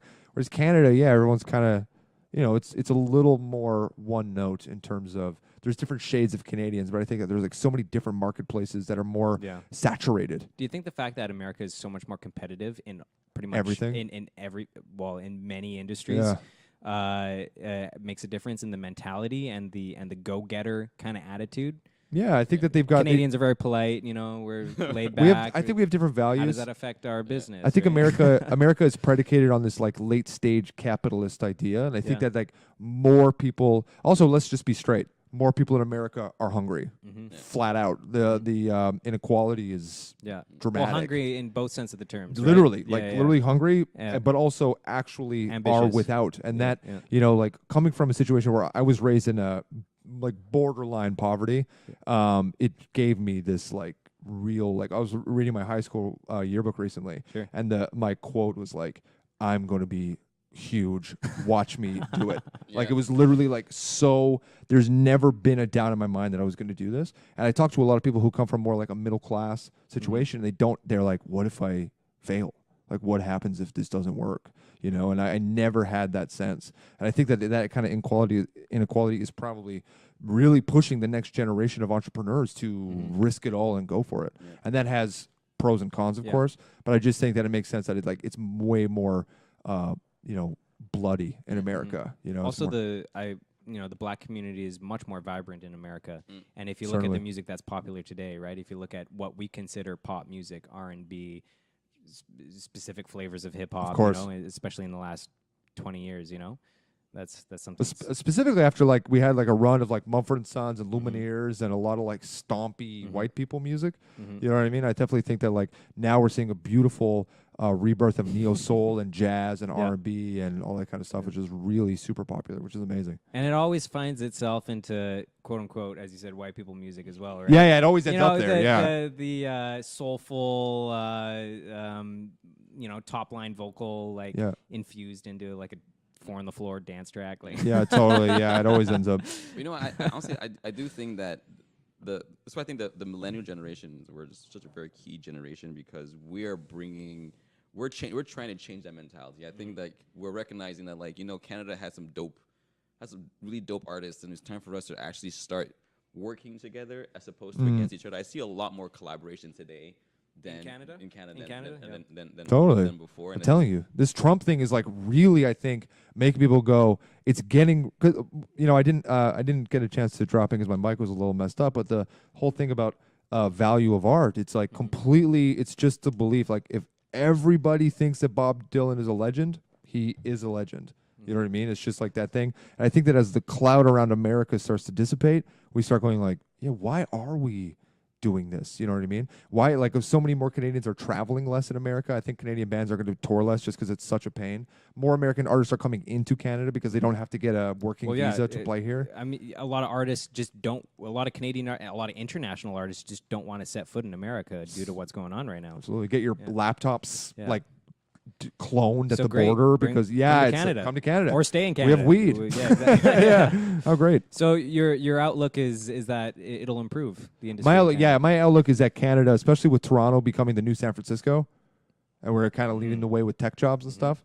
It follows. When the wealth starts to hit, we're going to have smaller cities that become major cities, and they're going to need culture. You got to watch out for that wealth, and you got to watch out for that for those premonitions and things like that. Because if you look at Vancouver, Vancouver is one of the quote unquote, richest cities in North America, and it's also one of the most unaffordable when you look at salary versus cost of living, right? Yeah, cost of living is ridiculous. Yeah, the foreign buyers are whether you're renting or your own, or even if you own your own home and you've paid it off already, those property taxes have skyrocketed, right? Yeah. So, yeah, there's a lot of money in Vancouver, but if you look at the demographic of Vancouver, if you look at what Vancouver is, besides the fact that there's a lot of money in real estate there, the Vancouver is not a city where you can find a lot of art and culture. I was over there recently, and every time I go back, I notice more and more of my favorite music venues are shutting down. That's right. A lot of live music venues are being converted into different things. They're getting rid of They're getting rid of stages and replacing it with those pinball machines. That's right. That's right. So it's just I don't think money and the wealth of a city necessarily translates into purchasing art, caring about art. I understand. I understand what you mean. What I think my belief with it is that as we do get these super cities that are literally impossible to live in if you're not making more than $100,000 a year, I think that it's going to push people to take a town like a Hamilton, Ontario, and totally pull it out of the dark. See what you're made of. Yeah, and then these are the towns where, although like Toronto is going to be like, yeah, if you're Bruce Springsteen, you play at like some sort of giant stadium or whatever. But I'm just saying that like we're going to end up with these little pockets of people living and they need culture, and then suddenly you can string a tour across Canada, and you are driving 4 to 5 hours instead of 28 hours to your next thing. Yeah. And I just think that there's going to be pockets of population with 50 people who will come out to a small venue because they live and work there, and they want to appreciate culture, and they can't live in Vancouver, Toronto, and Montreal, depending on how the next 20 years goes. But I'm just saying that I think that if we start producing little hubs of area where people are like living and working in Toronto, either via the internet or actually driving in and out, or as public transit becomes way better and we get like bullet trains bringing people around faster, I think that we're going to start seeing like the infrastructure that will allow for people to have more wealth in Canada will also allow artists to move around easier and connect, make Canada smaller still, and that'll make it much easier to sustain a tour or whatever. Do you think location in terms of like what is it about places like specific cities like LA and New York that other what do they have that other places don't? Generational influence. Yeah. Like they've just been in the game longer. Yeah. You know what I mean? I think that it's like, but and that being said, as Hollywood becomes, especially we start to see the demons in the closet that have been there the whole time. We do start going like, And okay, let's look at more. Becoming exposed. You're becoming exposed finally, but they benefit from generational Yeah. wealth or generational Sure. influence, where it was the OG place. So now they've had that real estate for so long that they have this pull. But I think the internet and all sorts of things are pulling them down from being on a pedestal. Yeah. For Steven, where do you see yourself living in the future, and why? And how do you think that'll affect your career as an artist? I love Montreal. Man, those winners Are brutal. The winners. Oh man, if it was up to me, I would live in Montreal during the summertime and springtime and winter. I don't know. Sure, where would you head? I If don't you could know. head anywhere for the winter that you think would benefit your career as an artist, where would you go? I don't know why I'm gonna say this, but for some reason, France. Like I don't know why. Good choice. I lived in France as a kid, and as a kid, I absolutely hated it. Right. Absolutely hated it. But as an adult, looking back on my memories, there's a thing about it. There's a charm that I actually want to revisit. So I'd see myself. There's actually, a charm and a prestige, especially in places like Paris. And I mean, Paris is renowned for art. And That's Yeah, right. You're but going you to know, soak that up It's if not, you even, go it's there. not even Paris. Like I want to live in like some place Versailles in or the something. south of France that's like maybe Cannes. Oh, sure. I guess that's in the south, right? Cannes. Yeah. Yeah, right. The Cannes. I love Cannes. So Is that more in the country? No, Cannes is almost. Well, think about the film fest. It's Yeah, like yeah. that. Oh, Yeah. yeah. Okay. So, Yeah. okay. Yeah. I just for some Yeah, reason, yeah. I love the countryside aspect of France. You know, so Yeah. so the idea of big cities, I wouldn't want to live in all the time. Montreal for me would be my big city. Yeah. And then like, I don't know, just like I said, go disappear into like France and just Yeah. vanish, and maybe even go to Nigeria every once in a while and vanish there for a little bit. That's what I would want to do. You're such a creative spirit, though, and you're an urban. You make urban music, Yeah. right? So it's kind of interesting that you refresh yourself by, You go- leaving all of that. Yeah, and just going to go vanish for a little bit and just relax my mind and come up with new things and come back with new ideas. Yep. Yeah. Cool. Moving forward, being a working musician and holding down a family. So this also, I want to draw on, what it means to have a relationship and be a musician. You guys say that you guys aren't married, you guys don't have children, but is that a result of being a working musician? Is that a result of being an aspiring artist? Yeah, certainly. I mean, so every fiber of my being is in this. So my partner shoots photo video with me and is also a singer in my group. We Yes. are acting as a She's duo. a great singer. Yeah. She's killer. She has a vocal from a vocal degree from McGill, and literally like I made it pretty clear to her like getting with me is tough because it's I'm doing this thing that's very specific. So Gotta commit. yeah, you got to Commit commit to the to it, lifestyle, and yeah. so before this, I was dating a cellist, and we Mhm. played in a folk duo together called Yeah. Bride and Groom. Yeah. And before that, I was playing with another singer-songwriter, so that at least we understood each other's. Okay, thing. so you have a long history of being with women who are also artists themselves. Yeah, like I really try to express to them very early on that like my lifestyle is certainly alternative, and thankfully I've noticed that most people really enjoy living and making money creatively. So for example, my partner had always taken photos but never learned a camera. So the last 2 years I've literally been paying all the all the bills while she picks up the skill of photo and video and all that kind of stuff. And now I'm happy to announce that she's working she's shooting weddings and she's doing all that sort of stuff. Yeah, so I really tried to empower her in a way that was like, the way it's going to work is like, if you have a 9 to 5, like sometimes I have to work until 5 a.m. Yeah. And there's all these things where it's like, yeah, it's not going to work unless we really can commit ourselves to this. Because I feel comfortable with the idea of like going on tour with her if we had like a baby or something. I feel like that's something I could actually get away with. If we're both in the group, we're both singing, and we're both driving, and we're both, the money is within us, and we can get a hotel room with one bed and all this kind of stuff. Like, so for me, I've really kind of put myself in a position where, when I'm working, she can like take photos of me. It helps her portfolio and it helps my Instagram. And so I really tried to make it in a way that's like, I just absorbed her into my project while empowering her to have her own artistic means. I already have the infrastructure to make money with all this stuff, so that was very, very helpful. Yeah. But I really was looking for somebody who was like a photographer or someone who could hit the road with me, because I understood that I just don't want to live my life being away from my family all the time. It wouldn't be, nothing would be worth it. So I really, really made it part of my whole thing. But that's that's where we're at now with music, where it's like, you got to be fully in it, like even to that degree, if you're looking to make that long-term big show jump, Yeah. Well, I mean, I'm single, so hey, ladies. Ladies, how you doing? No, listen, I had a hard time balancing, like a relationship with music, because music is art, like creativity, and my art is such a huge part of who I am and what I'm doing right now, and it's my focal point right now, and it's hard for me to be with someone and give them that level of commitment. Well, you're married to music. That's right. And I feel like if I'm gonna be with someone, then they're going to always be take second place. Maybe not intentionally, but it will happen. And I think it would just be unfair for them. So I mean, when I do date, I tend to. But you can't find somebody who appreciates that and supports your know, vision. It's funny. I hate to say this. You but can.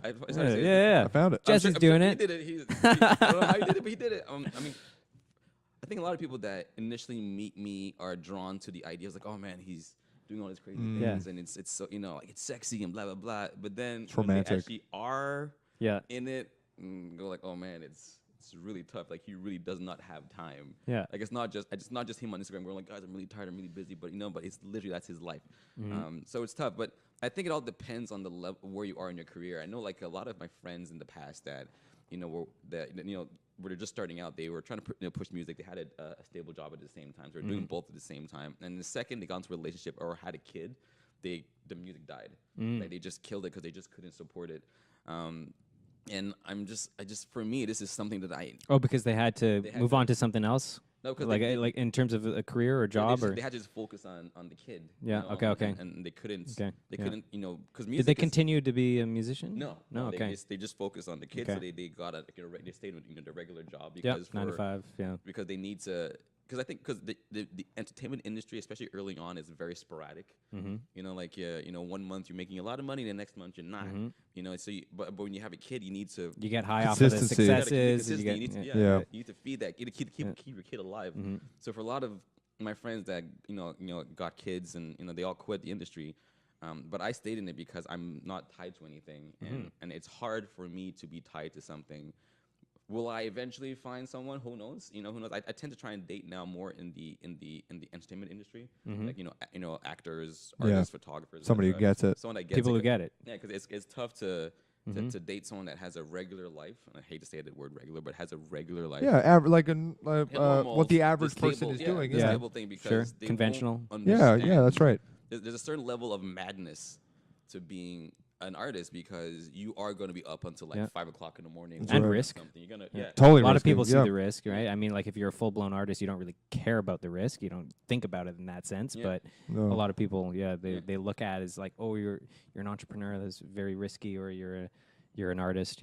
What are you gonna do? How are you gonna make it? You know what I mean? Well, like, I think any career where you're taking an entrepreneurial independence is risky, and it's hard to do that when you're with someone who doesn't get it. It doesn't get it, or you're responsible for another life. Every once in a while, someone will meet someone that. Okay, so let's touch on that. Do you think then, as an artist or a working musician, it's irresponsible to have children? I don't think it's irresponsible. I'm trying to poke at Yeah, something. Good. here. Awesome. Yeah. I don't think it's irresponsible to have children, but you need to be aware that you need to. Once you have a child, your child becomes your priority to keep them alive, and to feed them and to care for them. That becomes top That priority. becomes top priority. So if you're going to be a musician and have a child, you have to be aware that you're going to work that much harder, and it will be exhausting. But Of course, it can motivate you. Exactly, Yeah. but you're going to have to work that much harder, and it can be done. I mean, there's a lot of musicians that have blown up that had a kid beforehand and they managed to do it. So People having Oh. children later in life. Final words here. We want to, at the Vocalist Magazine, we want to extend an opportunity to musicians who are just starting out in their career for an opportunity to be featured in the Vocalist Magazine. Just mention one of our topics that we covered today in this episode in the subject line, and you'll be considered for a feature in the magazine. So I just want to say thanks again for listening in. Thanks again for viewing. And Jesse Daniel Smith, thank you for coming about. Thanks for having me. Coming aboard. Coming on the boat. Yeah, thanks for joining us on the boat. We're on a boat We're on now. a boat right now, just in case you didn't know. Yeah. Thanks a lot, Stephen Voice. Thank you. Okay, until next time. Thanks, everyone.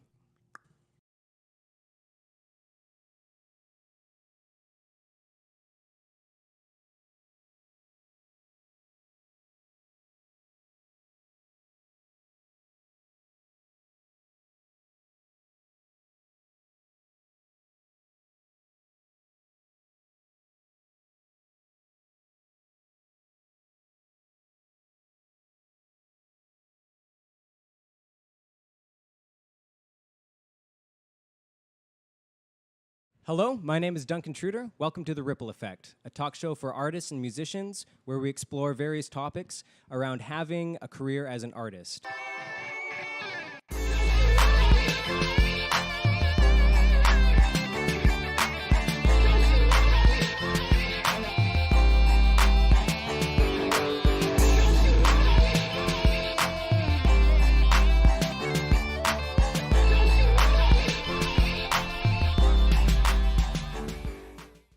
For those of you who don't know, my name is Duncan, as I said, and I've been involved in the music industry for over 15 years. I'm a musician, a drummer, and I have a background in business. I'm a tech product manager and product marketing manager.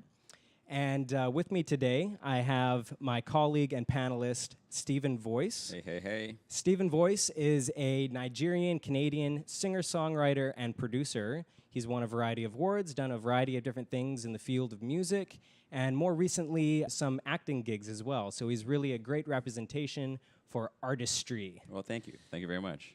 And we have Jesse Daniel Smith as our special guest. I first heard about Jesse actually through word of mouth, and I looked him up, and I was immediately impressed by Jesse's professionalism, his style, and his dedication to his fans. Please check out Jesse's YouTube account. He's got a thriving YouTube account. Thanks, man. We're going to be discussing 4 different topics today. The first is the overpromotion of artists on music streaming services. We'll look at a recent example, as well as discuss potentially payola on these services. Are artists being influenced by big business? We'll find out. Number 2, we're going to be talking about artists earning a living in today's world. We'll be debating whether or not music should be given away for free. Hot topic right now. Branding is the next thing we're going to be talking about. What is branding and why is it important? Sometimes artists struggle with the idea of branding, believing it to be inauthentic, when really, actually, it can be an expression of one's uniqueness. We'll get into that. And then lastly, we'll be discussing music entrepreneurship. The dialogue that is going on in music articles being published these days is that the idea that artists are entrepreneurs. We'll be looking at the real definition of this trendy buzzword, entrepreneurship, and discuss the conflict inherent in having to take on both roles as entrepreneurs and artists. Boom. Nice, man. Good one. Yeah, nicely done. Very nice. Yeah. So we're going to get right into it, guys. So first off, music streaming services. Well, to give some context, music is highly personable. When streaming services that make you pay in order to not see advertising, but then do aggressive marketing campaigns with ads for an artist that you may have never listened to, that's a violation of product agreement, or what, so I'd believe, with the customer. That's what happened with Spotify and Drake recently. What basically happened was Drake's latest album, Scorpion, was placed so prominently on Spotify's editorial playlists that his image was even used on those that did not feature his music. Best of British, massive dance hits, and happy pop hits were some of the playlists where his image was featured on. This is the first time an artist took over multiple playlists on Spotify and took out all the ad space on not ad space, but all the homepage banners and all things like that, recommended artists. Subscribers who'd paid for premium, ad-free accounts said it amounted to advertising and demanded refunds. One user even wrote, "Why is my personalized homepage literally covered in advertisements for Drake? I have not listened to this artist, nor do I listen to music similar to this artist." Despite annoying Spotify users, the tactic did work. The album Scorpion broke the US 1-week streaming record for an album in 3 days. So whatever they're doing is working. How do you guys feel about that? Jesse, do you use Spotify? I do. Yeah, I do use Spotify. I use it quite often. It's been amazing for me to get into a bunch of new records. I'm usually the type of guy who likes to rock on one thing and I'll listen to it until I can't bother anymore. But the introduction to curated playlists into my life have been amazing for me to diversify my interests, like get inspiration from new places. For sure, yeah. Yeah, so I really use Spotify for all the things that make it, a streaming service. Okay, yeah. Yeah, so I use it quite often. I really feel as though I kind of echo the sentiment that people were saying, which is that you're specifically paying to avoid the advertisement space and having Drake's face on everything, which is like a guy that doesn't necessarily need the press. It's not as though Scorpion wasn't going to kill it. Yeah, and it's kind of a demonstration of privilege. I mean, it's a demonstration of Drake's economic power. Would you agree, Voice? Obviously, I do agree. I think in the older world of marketing, I guess maybe before even social media, maybe even the internet, traditionally marketing your music or whatever product on TV and you pay for the ability to promote it wherever you want to promote exactly. it. But it's kind of different on social media because especially something like Spotify or even iTunes Music.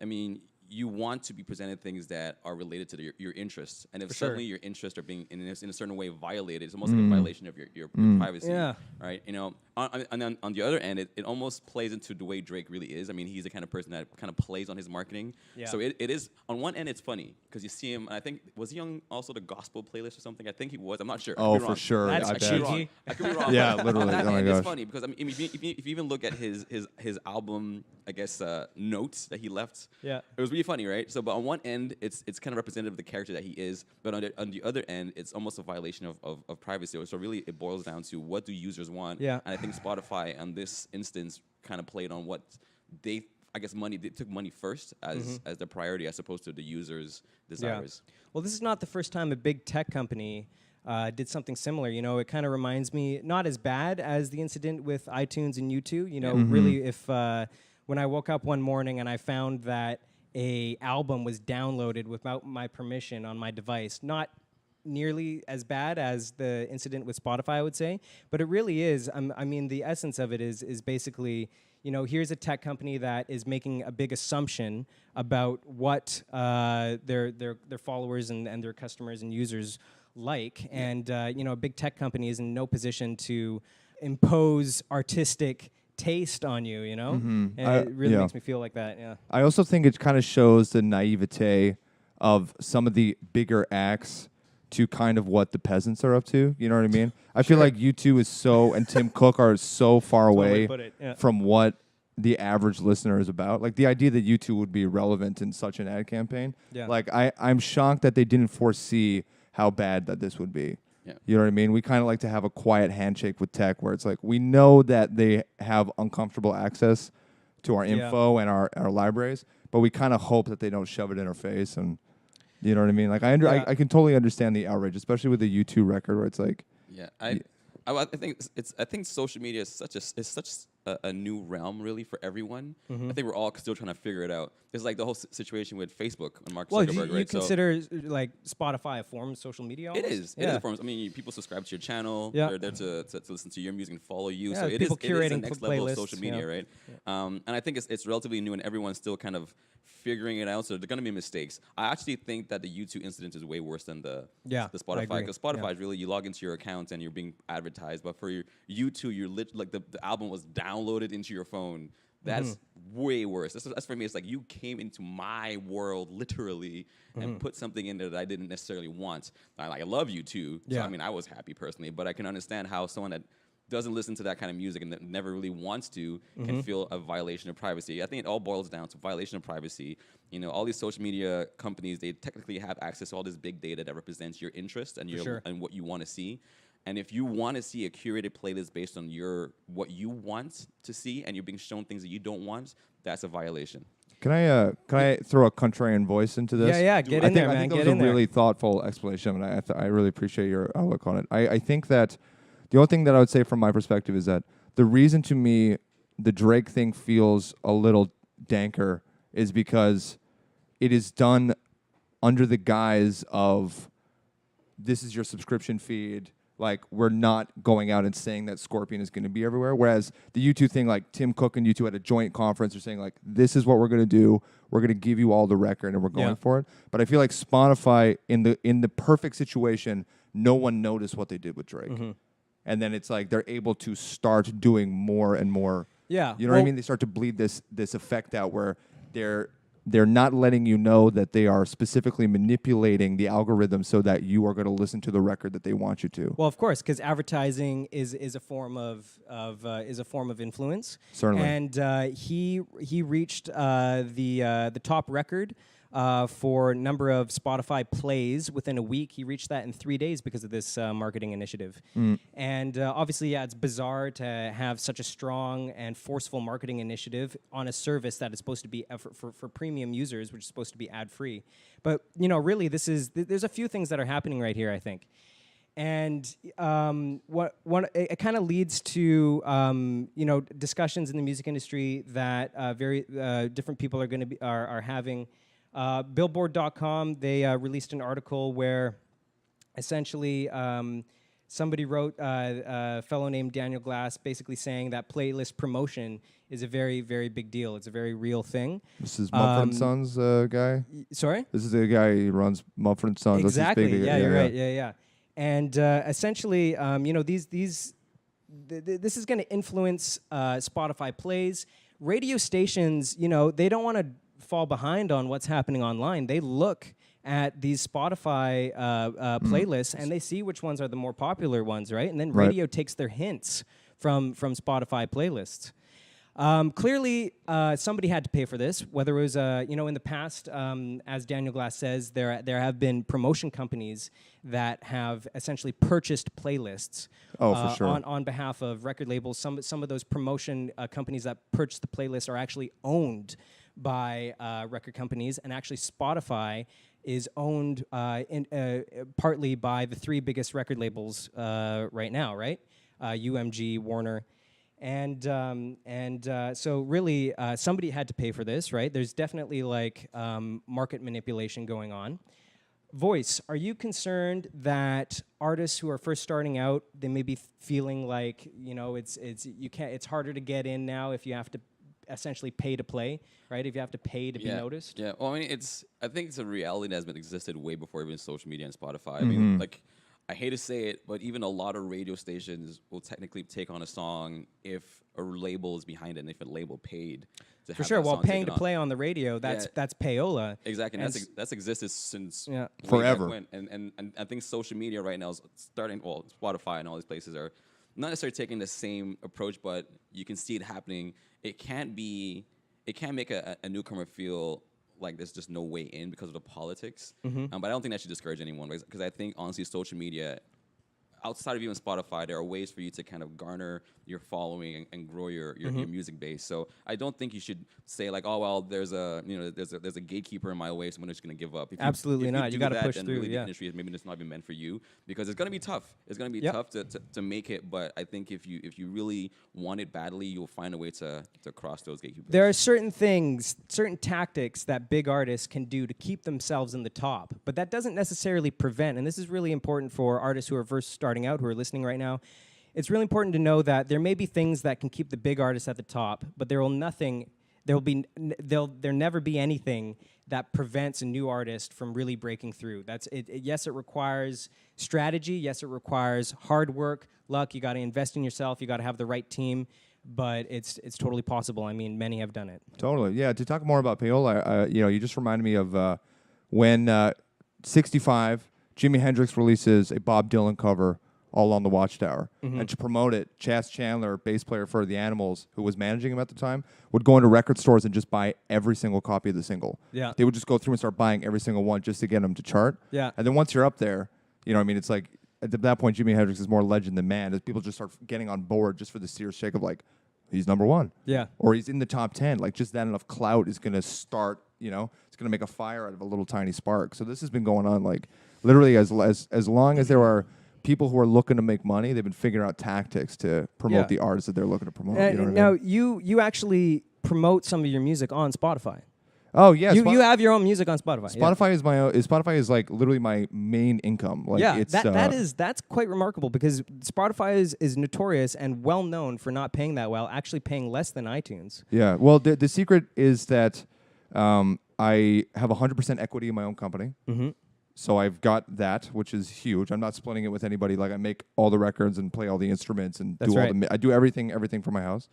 And then I put out a metric frick ton of content. Yeah. And then I noticed on YouTube, man, you're just plowing through those videos. So I release a ton, and I do the same thing on SoundCloud and all stuff, and I make it available on every platform as free or as little price as possible. And then from there, I find that I have a lot of success throwing stuff into playlists and getting viewership that way, certainly. What would be maybe a suggestion to artists for promoting themselves online in a way that makes sense for them and makes sense for their budget? I think that people are overestimating how much the listener cares about production quality.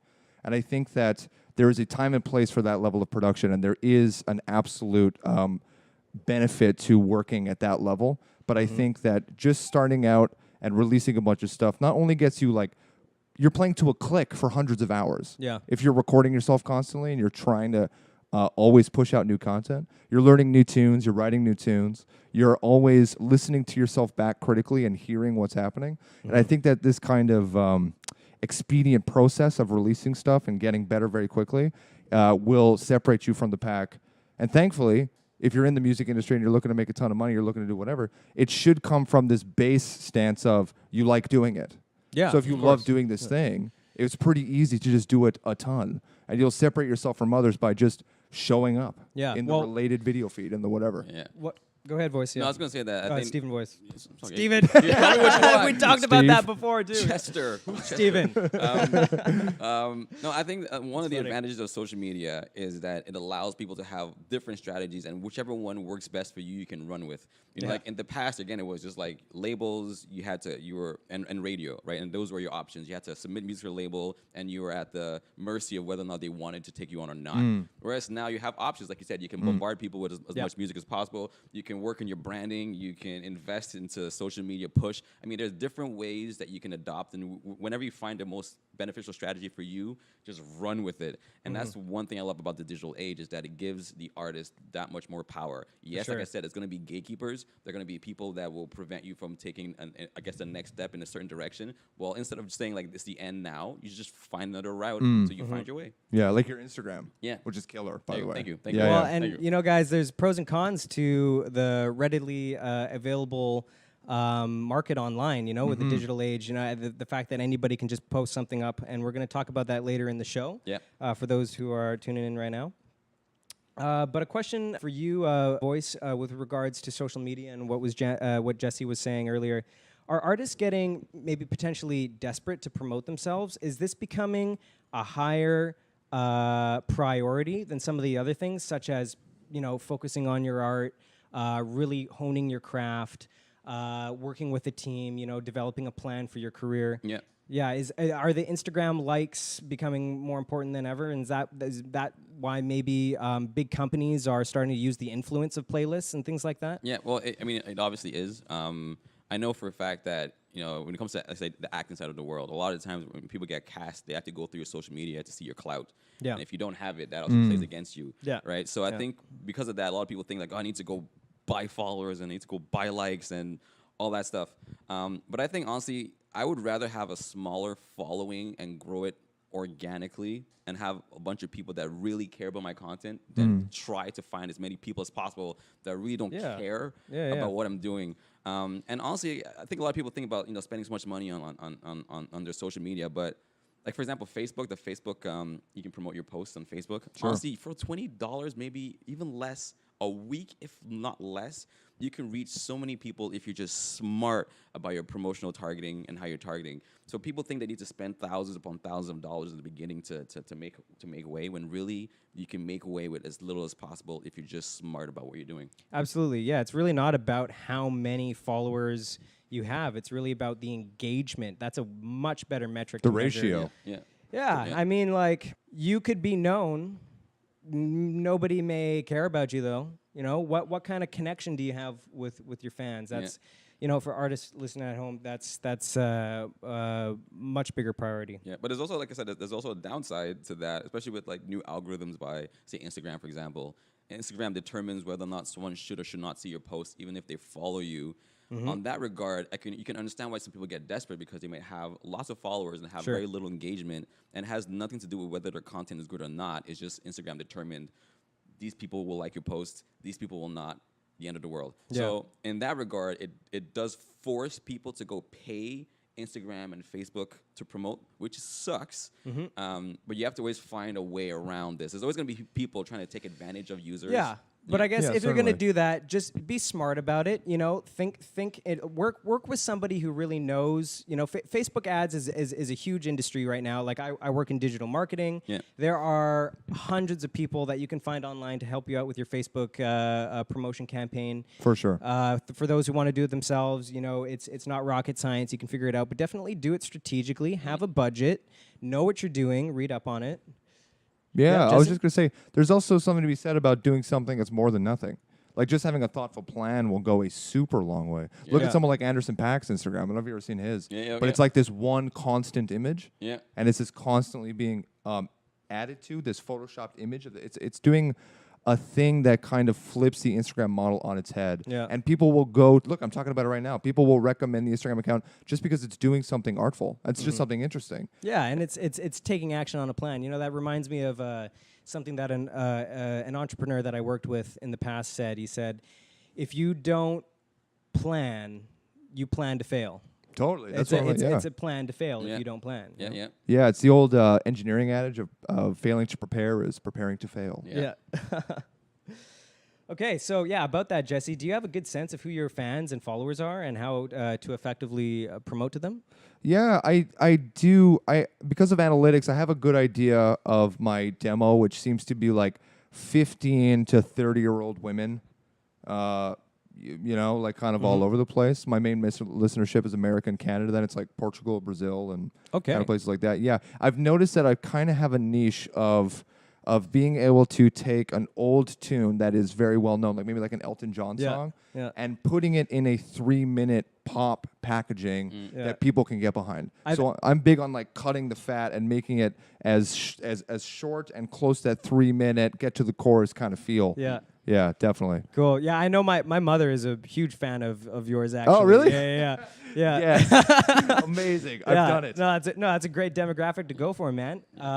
Don't shy away from that. Older demographics. Oh, I love it. Guess what? They still buy music. Yeah. Oh, they're hip, especially like there's a lot of like they've got the Alexa home with the Google stuff, and they're always like doing it while they're cooking. I get that comment a lot. It's like nice. I think most people listen to my tunes when they are cooking. Yeah. That seems to be the main feedback. But I like that you mentioned analytics, because a lot of artists, the second you say analytics are like, no, this is the science part I don't want to deal with. But like analytics is so important. Yeah. And I think especially Facebook and Instagram and even Spotify and all these platforms, they give you all this content to assess yourself for free. Yeah.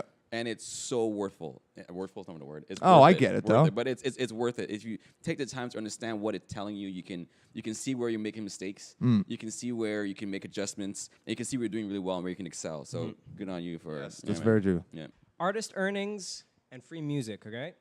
So the Rolling Stone recently published that the average musician is still making under $25K a year. When you look at supply and demand in really any industry, it can reveal if an industry is profitable or not. Right now, we have an oversaturated market of low-quality music, which people can listen to for free. music listeners have a hard time rationalizing to pay for music. So if we look at this a little bit more deeply, the more people have something, the less people will pay for it. If everyone cooked food and gave it out for free, many restaurants would close, wouldn't they? If you're not charging, you're not putting a value on it. If you don't value it, who will?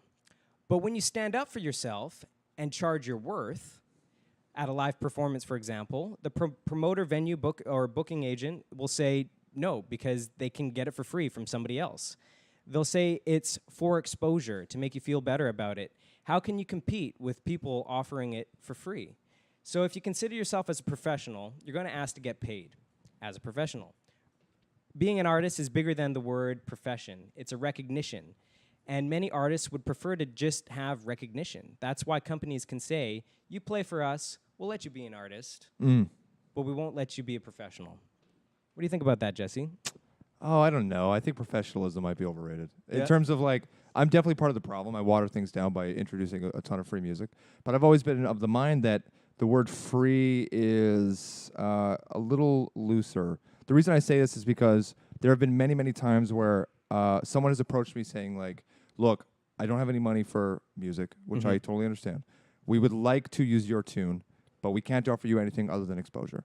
In my mind, unlike you brought up the restaurant, it's like they want to use a photo of a meal that I cooked. Right. You know what I mean? Which I can just make infinite times at no cost to me. Yeah. You know, it's not like Well- I'm giving away vinyl records where there is an upfront cost to that. Yeah, I think something with you though is there's a clear strategy, and you have a defined revenue source, Yes. right? And which you mentioned before is Spotify. So there's a strategy there. You're releasing music so that people can engage with it, decide whether or not they like it or not, and then find you on Spotify. You're really directing people towards that channel. Yes, so there is absolutely. still a strategy there, right? And there's nothing That's wrong it. with like I mean, companies give out, if you look at other companies, right, they give out sample products, right? You're giving out free samples. You're getting people hooked. Yeah. And then they come to the places where where you can make money, right? Totally. Yeah. Yeah, I think absolutely. it's a Stephen. it's a weird balance. You have to find a way to kind of tether. Again, it's probably not the right word, but you guys get it. Yeah.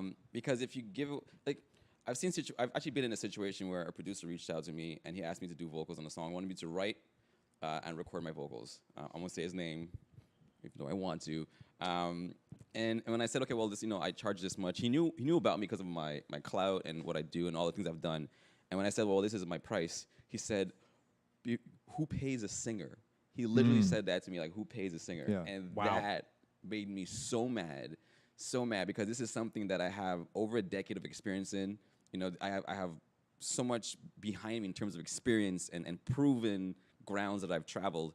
And to have someone say, who pays a singer?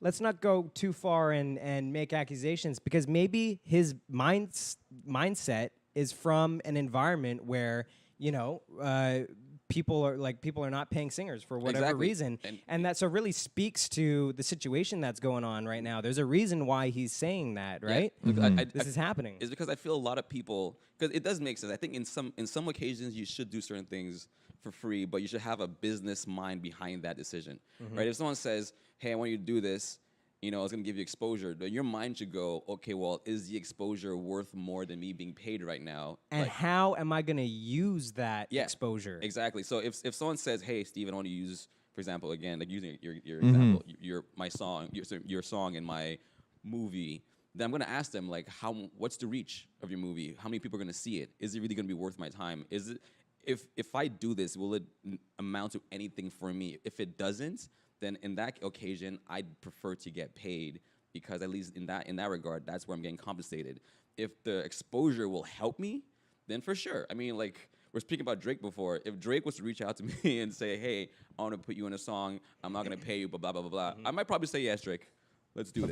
Of course. You know, but if someone that really has no visibility at all came up to me and said, "Hey, can you do this?" I'd probably say, "Well, listen, I need to get compensated in some way, shape, or form." Like, you have to be smart about what you're doing. Well, in terms of being smart about what you're doing, it's definitely not an uncommon business strategy to partner with, another brand that Yeah. has much more pull than you do. Yeah. And yeah, I mean, brands do that, right? So but that's a strategy. Yeah, Yeah. you got to think like that. Yeah, I'm also of the mind that for me, like as someone who I started playing music in 2007 when I was 17, which is kind of late to the game. I was on route to be like an English teacher or something, and I found the guitar and couldn't play it, and was maybe tone deaf and couldn't do anything. But I knew how to use the internet to learn stuff. And early on, I adopted the idea that the payment would come in the form of time with the craft, and ultimately that would enable me to be at a level and perform at a level where people couldn't ignore me and I could start getting those big offers. I always liken it to if I wanted to play pro ball, I would not buy the jersey and spend time going to the stadium. I would rather just be like throwing a ball against a garage door over and over and over again until eventually I got called up to the big league where I can do it full time. I mean, and what you're saying there, that's what happens when you really believe in yourself. So Yeah, it but that's a starts tough there, thing. I've been lucky enough. Also got into photo and video, as you know, and that's been a huge asset to me because I was able to.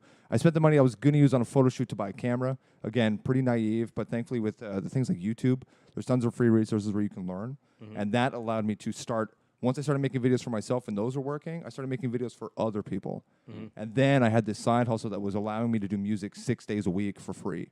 Essentially, because I was making enough through video to have a decent living where I was able to invest in myself and keep which moving. allowed you to kickstart your music career and Absolutely. You know what else it does? And there's not enough conversation about this. It took the stake out of failure.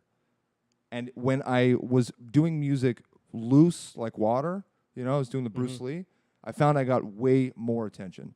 To the point where when I started doing music full time and started slowing down on video, it changed the process in which I made the music, and I feel as though it was less inspired.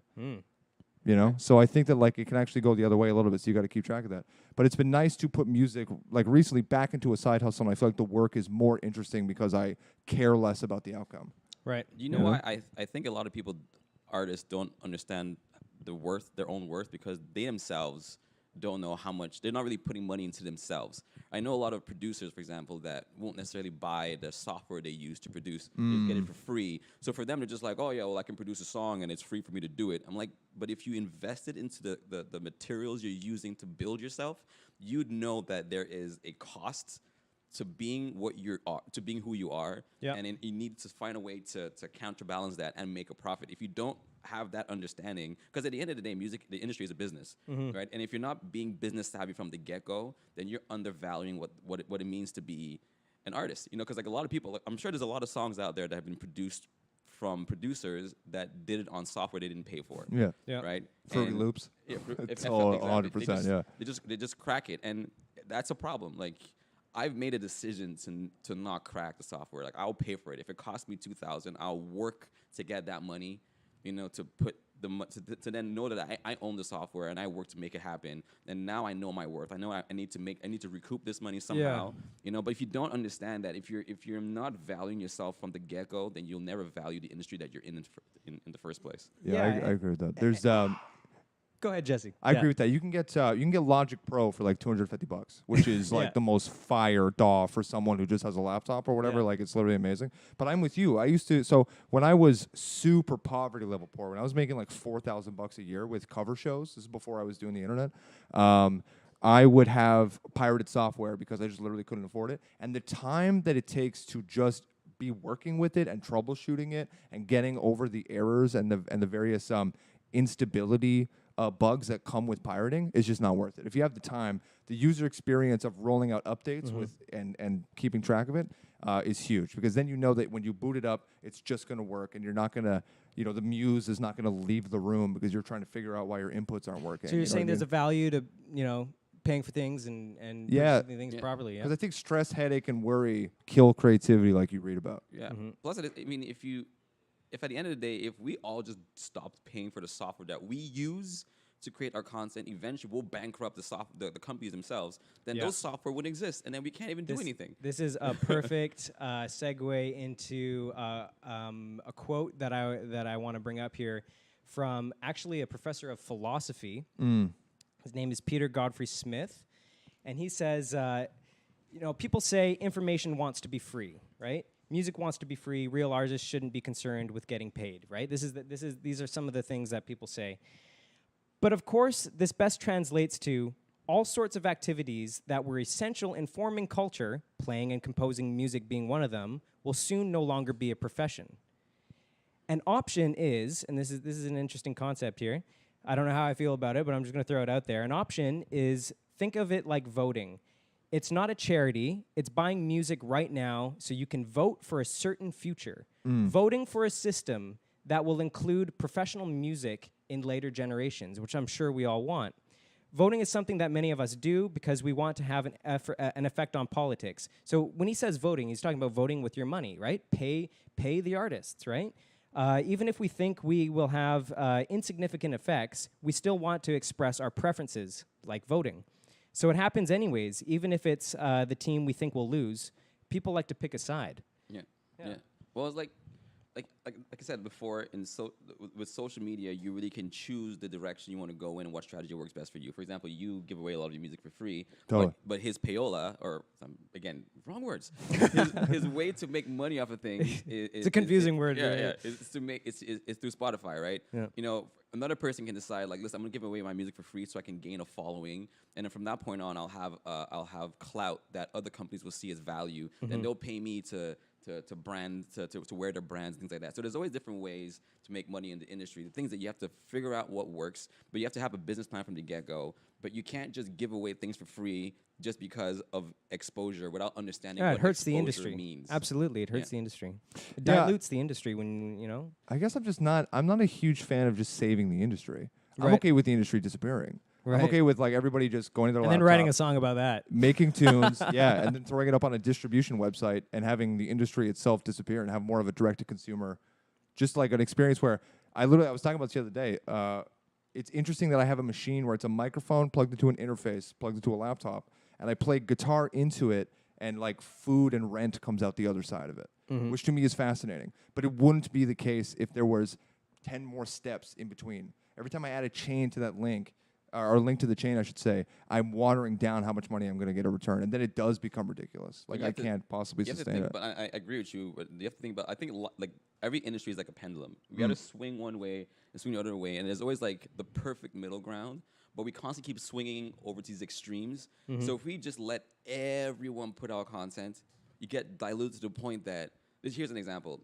Say you're a really fantastic artist. You're the best of the best. You're just amazing. You're God's gift to the world, right? And you put out a song. But then before you, 100 people put out 100 really bad songs, and you're a listener. You've been through the 100 songs. You're now song number 101. They're so annoyed by this point that they don't even give your song a chance.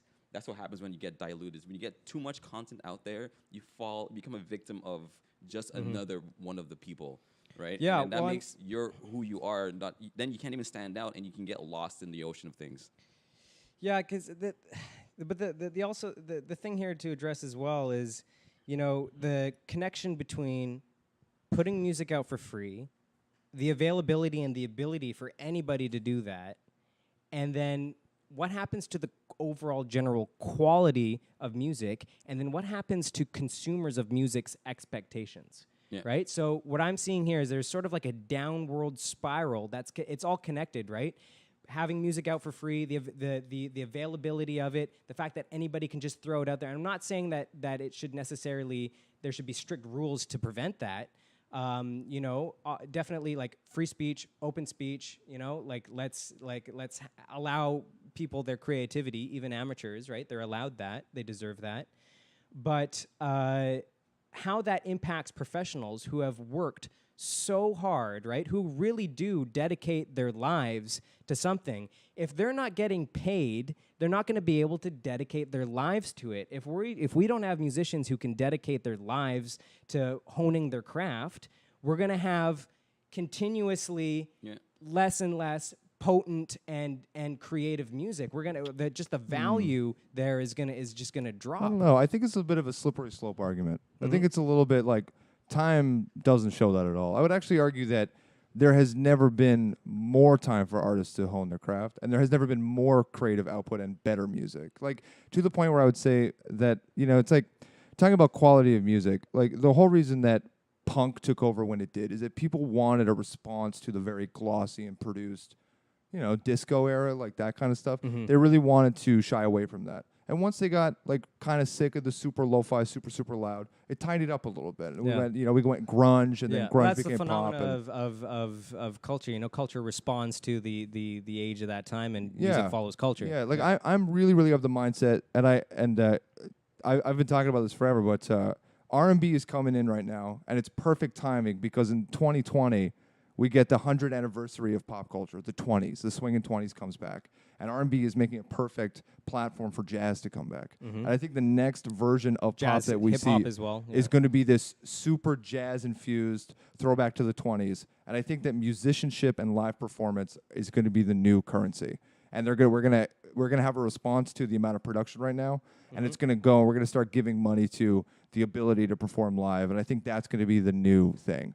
I think especially as automation comes in, and I'm of the mind that we're not too far from universal income.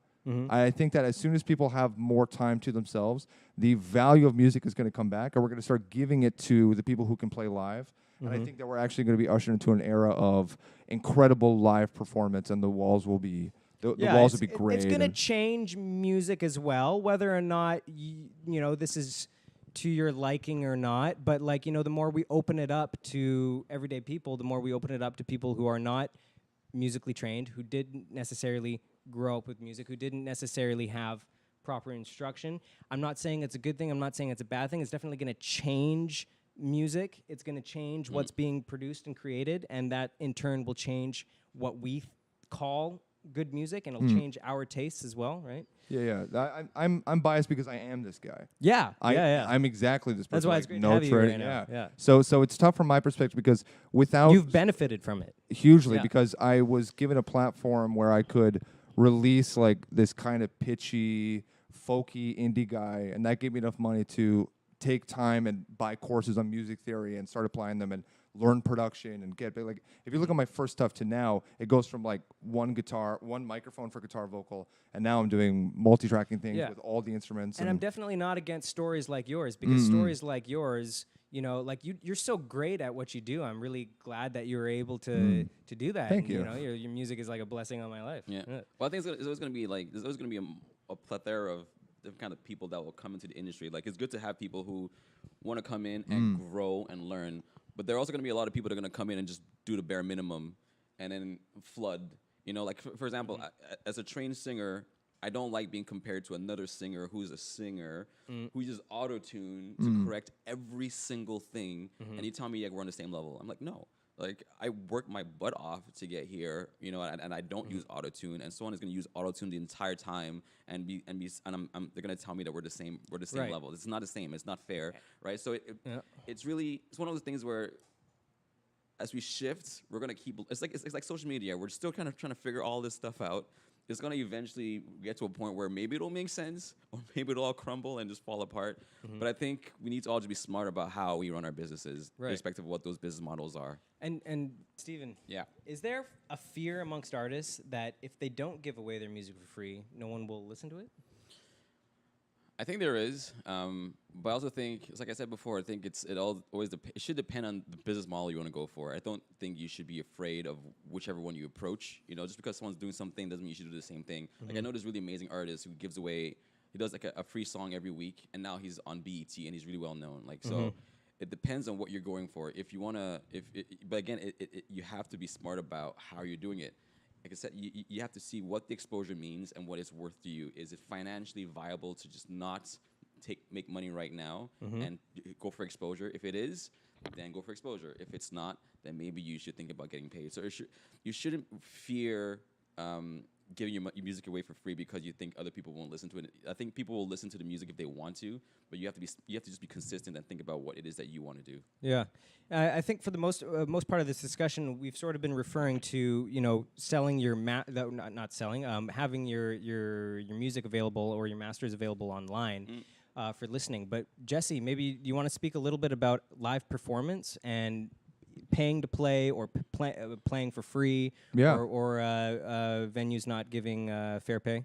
Yeah, so I actually don't perform live very much. At least I haven't in the last 5 years. I used to play like bars constantly. Like like I said, I made like $4,000 a year for 2 years because I was just only working in bars. Yeah. And I started shifting over to the production side of it when I realized that the costs associated with playing live. I'm talking about having a band, rehearsing, driving. You get to the venue and you get food near the venue, and then you get a few beers, and they're often not covered, and the venue's not paying you very much because of the, supply and demand that we've already spoken about. So I stopped playing in the hopes that if I generated enough content and I got my product to a place that was good enough, the demand for my live show would go up, and then I would have venues approach me to play. Yeah. And then there would be no discussion about how much I'd be getting played because they'd be coming with an offer, with the rider. You can start dictating, and you start getting paid in other ways. They give you a place to stay, they give you cars out, this whole thing.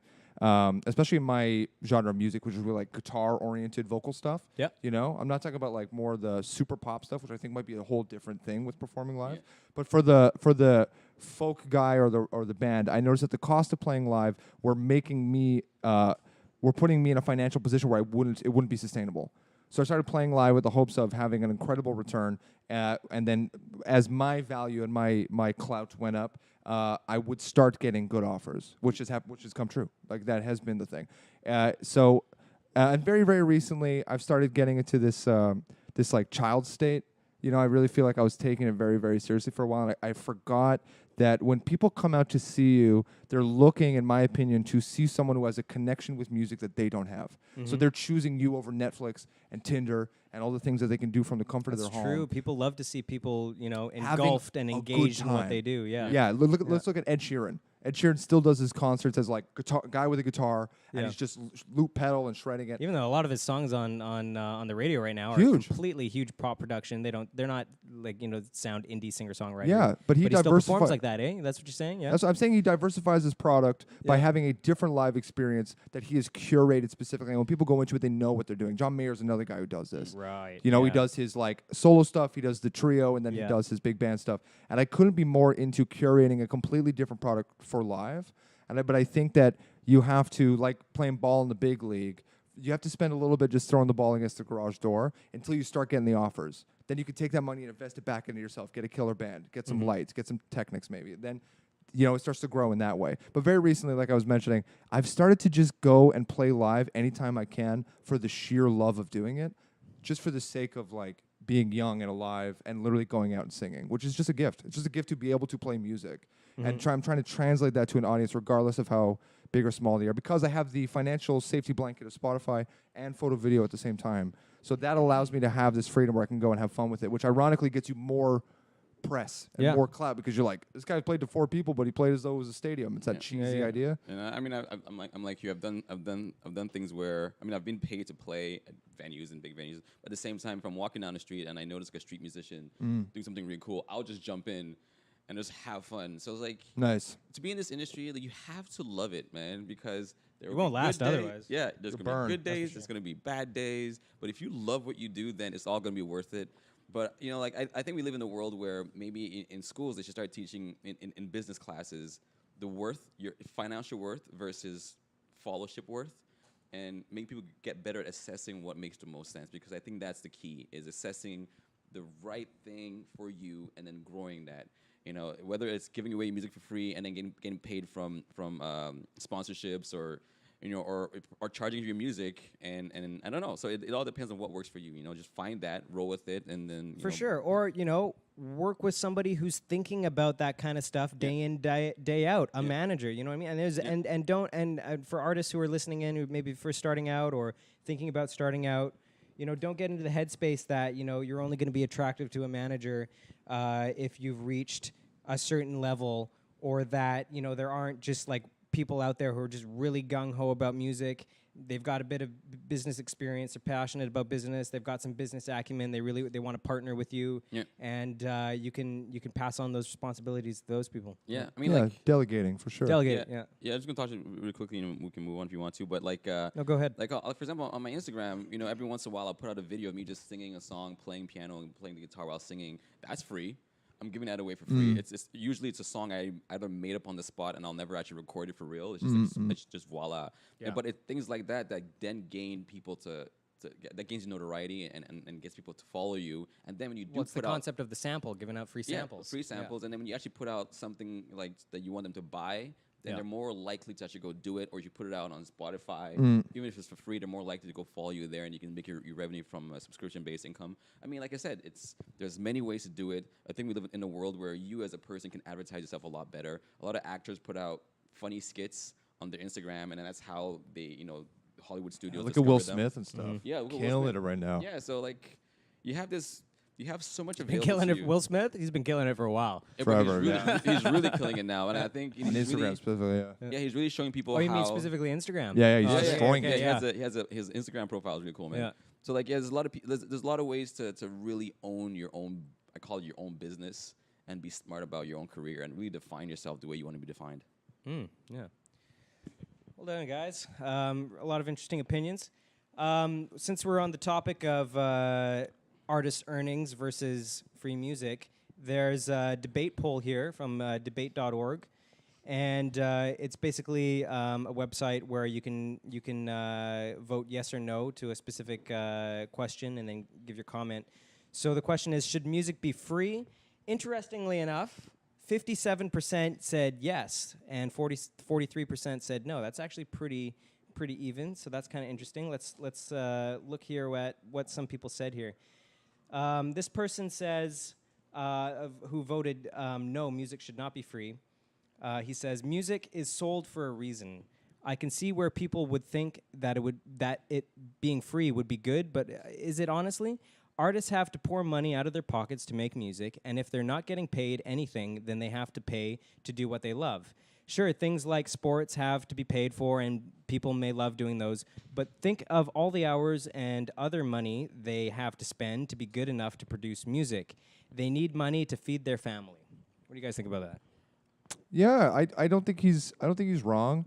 I definitely think that the term free is kind of all over the place because there is I think more and more we're going to end up going into a cloud-based model where you end up paying someone like a Patreon route or something like that, or people who are making this. They're witnessing free content that is padded with advertisement, and then maybe artists will get paid more through sync licenses and that kind of thing. So I think that as there's more and more media being produced that need bed tracks, there's going to be more and more artists who are receiving money not from the listener, but rather from the organization who's making the product. And the listener will assume it's free, but you're just keeping track of numbers. The same way that you don't have to pay for an Instagram account. You won't have to pay to access their music, and then the amount of listeners that music has will dictate how likely it is to get placed, and they'll get huge, like a $10,000 sync placement. So essentially, as time goes on, as the industry changes, new revenue streams open up. Yeah, and I don't think there isn't anything that is free, and that's the other thing. It's just like Spotify is as near free as we can get because it's $9, which I think is for most people in a 30-day period, basically free. When a coffee is $5, it's like all the music that's ever been recorded is, that's basically free already. Like we're already at that position to the point where it's like he's right. It's like if you want to be a musician, you're going to have some sort of side hustle. Everybody has like slashes everywhere. Instrumentalist, session player, producer, songwriter, all these things. And I think that artists are better for it. The fact that they are forced to diversify and they can't just be Led Zeppelin making like millions of dollars a year just live. I don't know that it's actually the worst thing in the world that artists are pushed out of their comfort zone to do new things. And I just think that like it will be free eventually. As they should be. Yeah, YouTube Music is coming out, and it's gonna make everything like completely free. And I think this is going to push people to have more curated live experiences. And then I think people are going to pay an extreme premium for that. And then they're going to buy merchandise and vinyl. Like vinyl is going to be the new currency for people. Yep. Yeah, I just think I think artists should think like every other business. There's your short-term goals and long-term goals. Yeah. Sometimes your short-term goals mean taking a hit. Yep. Sometimes you pay more than you gain. Sure. Yeah. But then in the long term, you realize that you will actually make more money down the road. It might not be tomorrow. It might not be next year. It might be 2 years from now. You'll be making more money. So you have to, like I said, it goes back to the business model. You have to define yourself. What are you trying to achieve? And like you said, I like that. Have I like a plan. Know what you're doing. Yeah, have a plan. Consult with somebody. Yeah. And I like that, we're now being challenged to diversify. Like, when IGTV came out, it made me rethink about how I'm putting out content on Instagram. So you constantly rethink about what you're doing. And in some ways, it's scary as hell because you're just kind of trying things and going like, maybe it'll work, maybe it won't. But when it works, you're like, yeah, I did it, and it was a cool idea, and Feels I'm running good, with it. on target. It feels good, man. So like, yeah, just think long term, think short term. Realize that the industry is changing. You know, people, you can't stick to the old model. You can't stick, only to like what's the new model. You have to kind of find a way to kind of balance everything out and find your perfect groove. So this guy said here, yes, music should be free. A true passion over money, he says. A true musician produces music because they love it, not because they're hoping to make money off of it. I strongly feel that music should be free because, as an artist myself, I believe that is more of a beautiful hobby than a career. And then he goes on to say, and also as a socialist, he says, I believe free music could easily be plausible in a socialist society. So on that submitter's perspective, in terms of, I guess this kind of relates to artist integrity. Why are you, pursuing music? For what reasons? Is it because, you're thinking about money, or is it for real joy? And but then again, can't we have both? Can't we be fulfilled and be able to put food on the table? Yeah, I definitely think that most things end up in a bell curve where you get diminishing returns right at the beginning and right at the end of the extremes, like you were talking about before about the pendulum. And I think that what this person is saying is genuinely true. I think that the anxiety that we feel with becoming huge allows us to have much more, just more money and more things, which we believe will ultimately make us happier. I think people don't realize how simply they can live and be actually content. And this guy is correct in that in a perfect socialist system, everybody has food on the table and they're able to pursue their interest, and that is enough. But that's just not the world we live in. There's going to be a lot of people who are going to suffer if there is no payment model in place. Well, he's also speaking in like he has like a very selective socialist ideal. So like music is passion, therefore free. But then, I mean, like you said, if we live in a Star Trek universe where we don't have to work, we do what we want to do because we want to do it. Yeah. Then by all means, music should be free. But we don't live in that world. But I'm a firm believer that you can have your cake and eat it too. I hate that expression. Sure. Like you can't have your cake and eat it too. I hate that expression completely. Because you can. I think that you can be passionate about something, you can love it, and still make money from it. I don't think you necessarily need to be a billionaire because of it. I think you can just make money and sustain yourself. It's like you said, you don't need that much, honestly, to survive and live. And if you're really loving what you do, that desire to be a billionaire quickly fades. Exactly. But like in his and all power to the guy, but like, by him saying like, music is a passion, therefore it should be free, that means that if you're a doctor and you're passionate about being health a doctor and saving, then you should just do that for free. Yeah. How dare you make money from that? Like, And that- no. And ultimately, like, if you, that homeboy, like, can't be a doctor if he doesn't collect income. That's the whole thing, is that not having any way to sustain himself will ultimately stop the ability for him to do that. You know what I mean? And so, like, what is money? Money is a coupon for time, right? Some people's time is worth more than others. And you're using those coupons to get goods and services. So yeah, in a perfect socialist system where those things are like your Star Trek, you have that microwave that just makes the salad for you, it just generates it. Yeah, that would be amazing. But I think this is, again, like, that's the problem with binary kind of debates like this, where it's like yes or no. There is such a caveat next to the word free because it is constantly shifting in a crazy chaotic marketplace. You know what I mean? Right now it's Spotify, and you can make enough money from Spotify to diversify your interests and get maybe like a little side hustle, of producing or something. I think it just has to come from multiple streams. You've proved that that's possible. I think let's move on to the next subject. Branding. Brands exist naturally. It is a name. Branding is the way you bring that brand alive. And it may be something you can sell or not. Consider politicians are branding their ideas. They're not commercializing anything directly to you. So branding comes in many different forms. Personally, I recently saw Bobby McFerrin perform, and it was exceptional at the Montreal Jazz Fest here in Canada. Here's an example of someone who is not into popular music and doesn't market himself as such either, but has his own niche and therefore has become famous for it.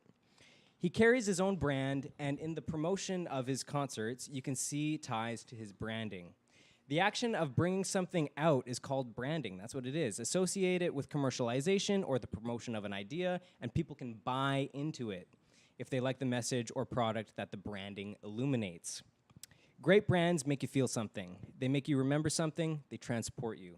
Jesse, you have a very clear brand direction. Is it conscious? Was it accidental? Is it a struggle to think about, or do you embrace it and enjoy it? I think that I think there are certain choices I made early on that kind of defined what I was going to do. My first album is called "The World Doesn't Need Another Record." It was very like I was Right. jaded already as a young man, that kind of started me on the path of doing very literal record names. You know, I really wanted to. I understood that it was kind of a white noise. There was an ocean of art being released at the same time, and I just wanted to have the album cover be me, so people could humanize, put a face to it. You know, I could start Yeah. telling that story.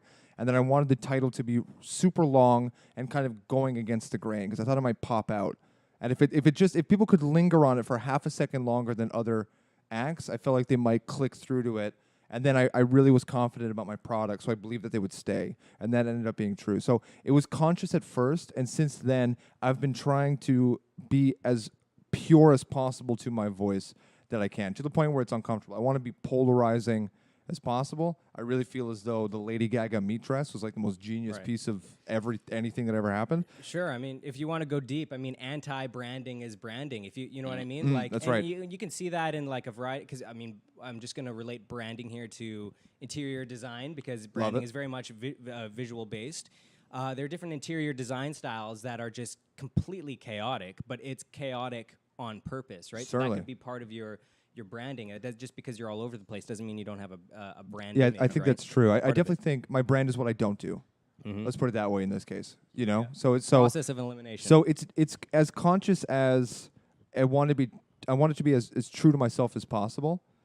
But everything else is honestly, if I could be completely transparent, I've always felt as though I just wasn't doing anything. Like because I was not putting on any airs and I wasn't trying to be anything that I wasn't. I felt as though I wasn't doing enough and I needed to put on an identity of some sort. But I found it to be so tedious and tiring that I wouldn't be able to keep it up. And I would eventually just resort back to I like making records out of my house and I kind of Yeah. make it about that. And that's why the YouTube channel is so important to me and stuff.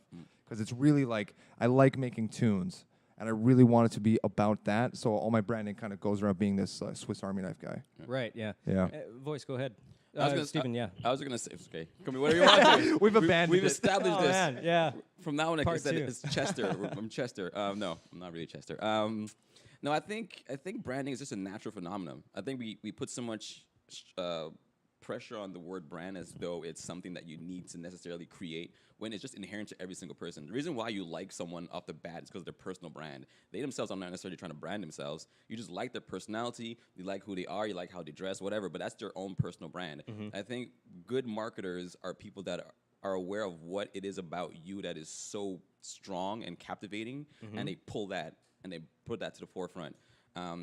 For my example, people think that, oh, is your hair part of your brand? I'm like, no, my hair literally grew like this. It became a brand because it naturally grew this way. Yeah. Right. And I think people that just are aware of their own natural Yeah. But essences. And just to give the listeners a little bit of context here, branding is more the design and the concept of the image that you want to associate yourself with, whereas marketing is the promotion of that.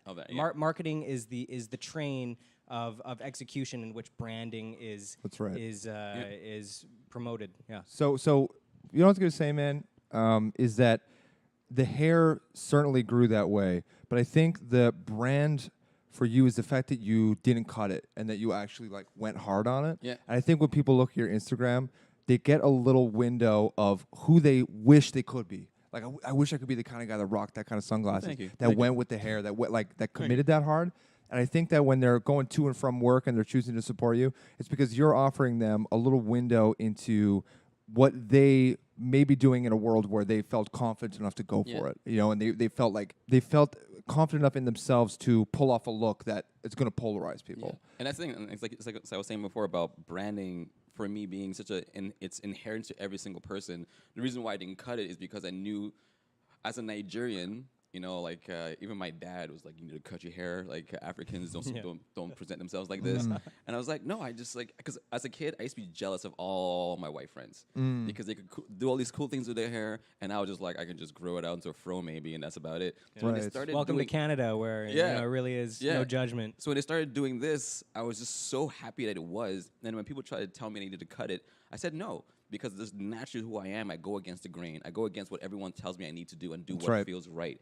And that's maybe I think in essence that's what my brand has always been. My brand has always been about someone that's trying to figure out his own life and is not afraid to go in directions almost It's- like you that's gonna polarize people. It's personal for you, and Yeah. and that's really what I believe branding should be all about. You know, artists, you don't need to fear that you're giving up authenticity for branding. The opposite is actually true. You know, branding is an expression of uniqueness. It's what makes you different. It is your authenticity. Each and every artist is a brand. Some brands are popular, some are not. But if you want people to know about you, then you're going to have to be branding yourself in a particular way. You know, ask yourself questions. You know, like what sort of colors and shapes and textures do I resonate with? What kind of ideas and concepts? What kind of words? You know, you can create like a word diagram, like a word bubble. You know those things. And really get you know, it should be a self-discovery process. Yeah, and I also think that one of my favorite quotes of all time is Mr. Ford of Ford Motors said, "If I listened to my customers, I would have given them faster horses," because he was like on the next thing, right? And I think that this word diagram and this stuff, the purer you can get your intent, which shouldn't be motivated by what people think, but rather like what you're looking to do and experience in your own life. If you can make yourself that moth that's attracted to the flame, whatever that is for you, and it's not ruined by being like, what do other people want? What should I be doing? Like, what's popular right No, now? it's natural. Yeah. Yeah, it's really got to come Yeah. from your own voice, and it has to be not filtered through the bias of like Yeah. what you think you need to be. And it really is natural. I mean, like we name our songs, don't we? Yeah, yeah. And that's just a form of communication, so that we can communicate that to other people. Absolutely. Right? You got to name things to communicate. Yeah, and Yep. you shouldn't be afraid to let your brand evolve. I mean, when I first put out my first album, and you know, I think everyone in this room that knows me from that point on knew that back then my music was a lot darker. It was a lot about emotion and getting myself out, and my story was about getting myself out of that place. And now I'm at a place where I'm in a much better place. My music is reflective of that. So my music has always been reflective of who I am in my life. And as a result, my brand has grown Yeah. and evolved. I used to wear all black before, and now I'm wearing this really shiny red jacket. You know, and it's just natural. And I think like if you want to brand yourself, just look in the mirror, see who you are, Yeah. and just run with that. Run with that to the And- fullest maximum capacity. And what better example in pop culture for that than the Beatles? Wow, have they ever changed, right? In Yeah. their image and in their branding, and how that was aligned with who they were and the things that they were going through during those times, during the 70s, you know, the cultural sexual revolution and all of that, right? Absolutely. Look at guys like David Bowie.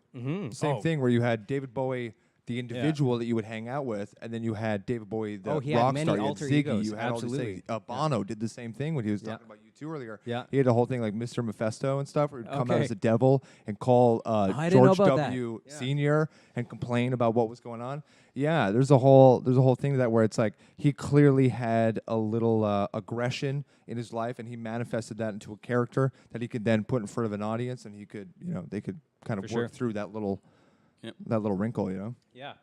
So, Jesse, you're a photographer and a videographer. Does this knowledge help inform your branding? Yes, absolutely, 100%. Yeah, being able to execute my own vision is critical Yeah. because the more, have you ever heard this saying like too many cooks spoil the broth? Yeah. Yeah, it's kind of like that. There is something to be said about hanging out with people who elevate you. I am a believer that you are the average of the 5 people you hang out with. So I try to hang out with 5 other people that really I feel like are doing what I do at a higher level. But being able to take those skills, bring them back to my own brand, and realize them without any filter is a powerful, powerful asset. Because again, it's that thing of like you're able to get your voice out without any Yeah. filters. Yeah. And you know, you have these skills. That's great. You know, listeners listening at home, if you have the skills for videography, photography, great. If you got web design skills, you know, everything can help, right? Yeah. Anything But and everything. Yeah. you can always, you know, if don't feel that like if you don't have these skills, you need to go out to get them because it's crucial for your artistic development. I think you can always work with other people, right? Absolutely. There's something to be said of working with people who really, you know, dedicate their lives to a certain skill set, Yeah. right? Yeah, absolutely. I think if you're going to be an artist, and especially in today's world, you need to be curious. You need to be like, I wonder what it's like if I did edit my own thing. You know, like, and just try it. And Just maybe the act of just- doing just- it, so you know, so that so when you get your hands dirty. And yeah, so that when you do work with a professional, Yeah. you are able to communicate to them. You like, have the "Hey, vocabulary." I want you to do this instead. So I think curiosity is definitely a huge part of being successful in this industry and any industry, honestly. And Stephen, as someone who's worked with different artists and worked on records that were from major record companies. Yeah.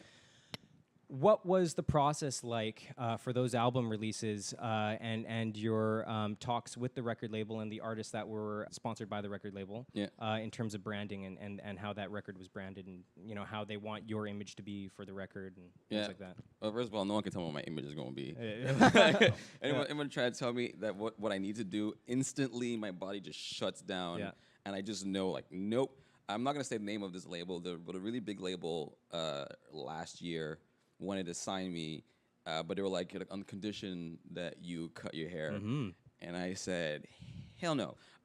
Because if I had done that, like, in time, I'm pretty sure I'll cut my hair, when I On your own want terms, to do it. Not because someone told me I have to. Like, no, like, so when I work with other people, the condition is like, hey, bring who you are. I'll bring who I am, and let's just meet halfway and just have fun with this. Like, if someone came to me going like, hey, I want you to make a song like this, I'll probably not work with them because I don't want, like, it's not what I want to do. I want to work something that I feel okay with, and I want you to feel okay with it at the same time. That's number one. You always got to feel okay with it. Yeah. Now, just to play a little bit of devil's advocate here, let's say somebody is okay with changing their image. Let's say that somebody is okay with taking on somebody else's opinion. They want to try something else. They want to try something new and different. That's totally okay too.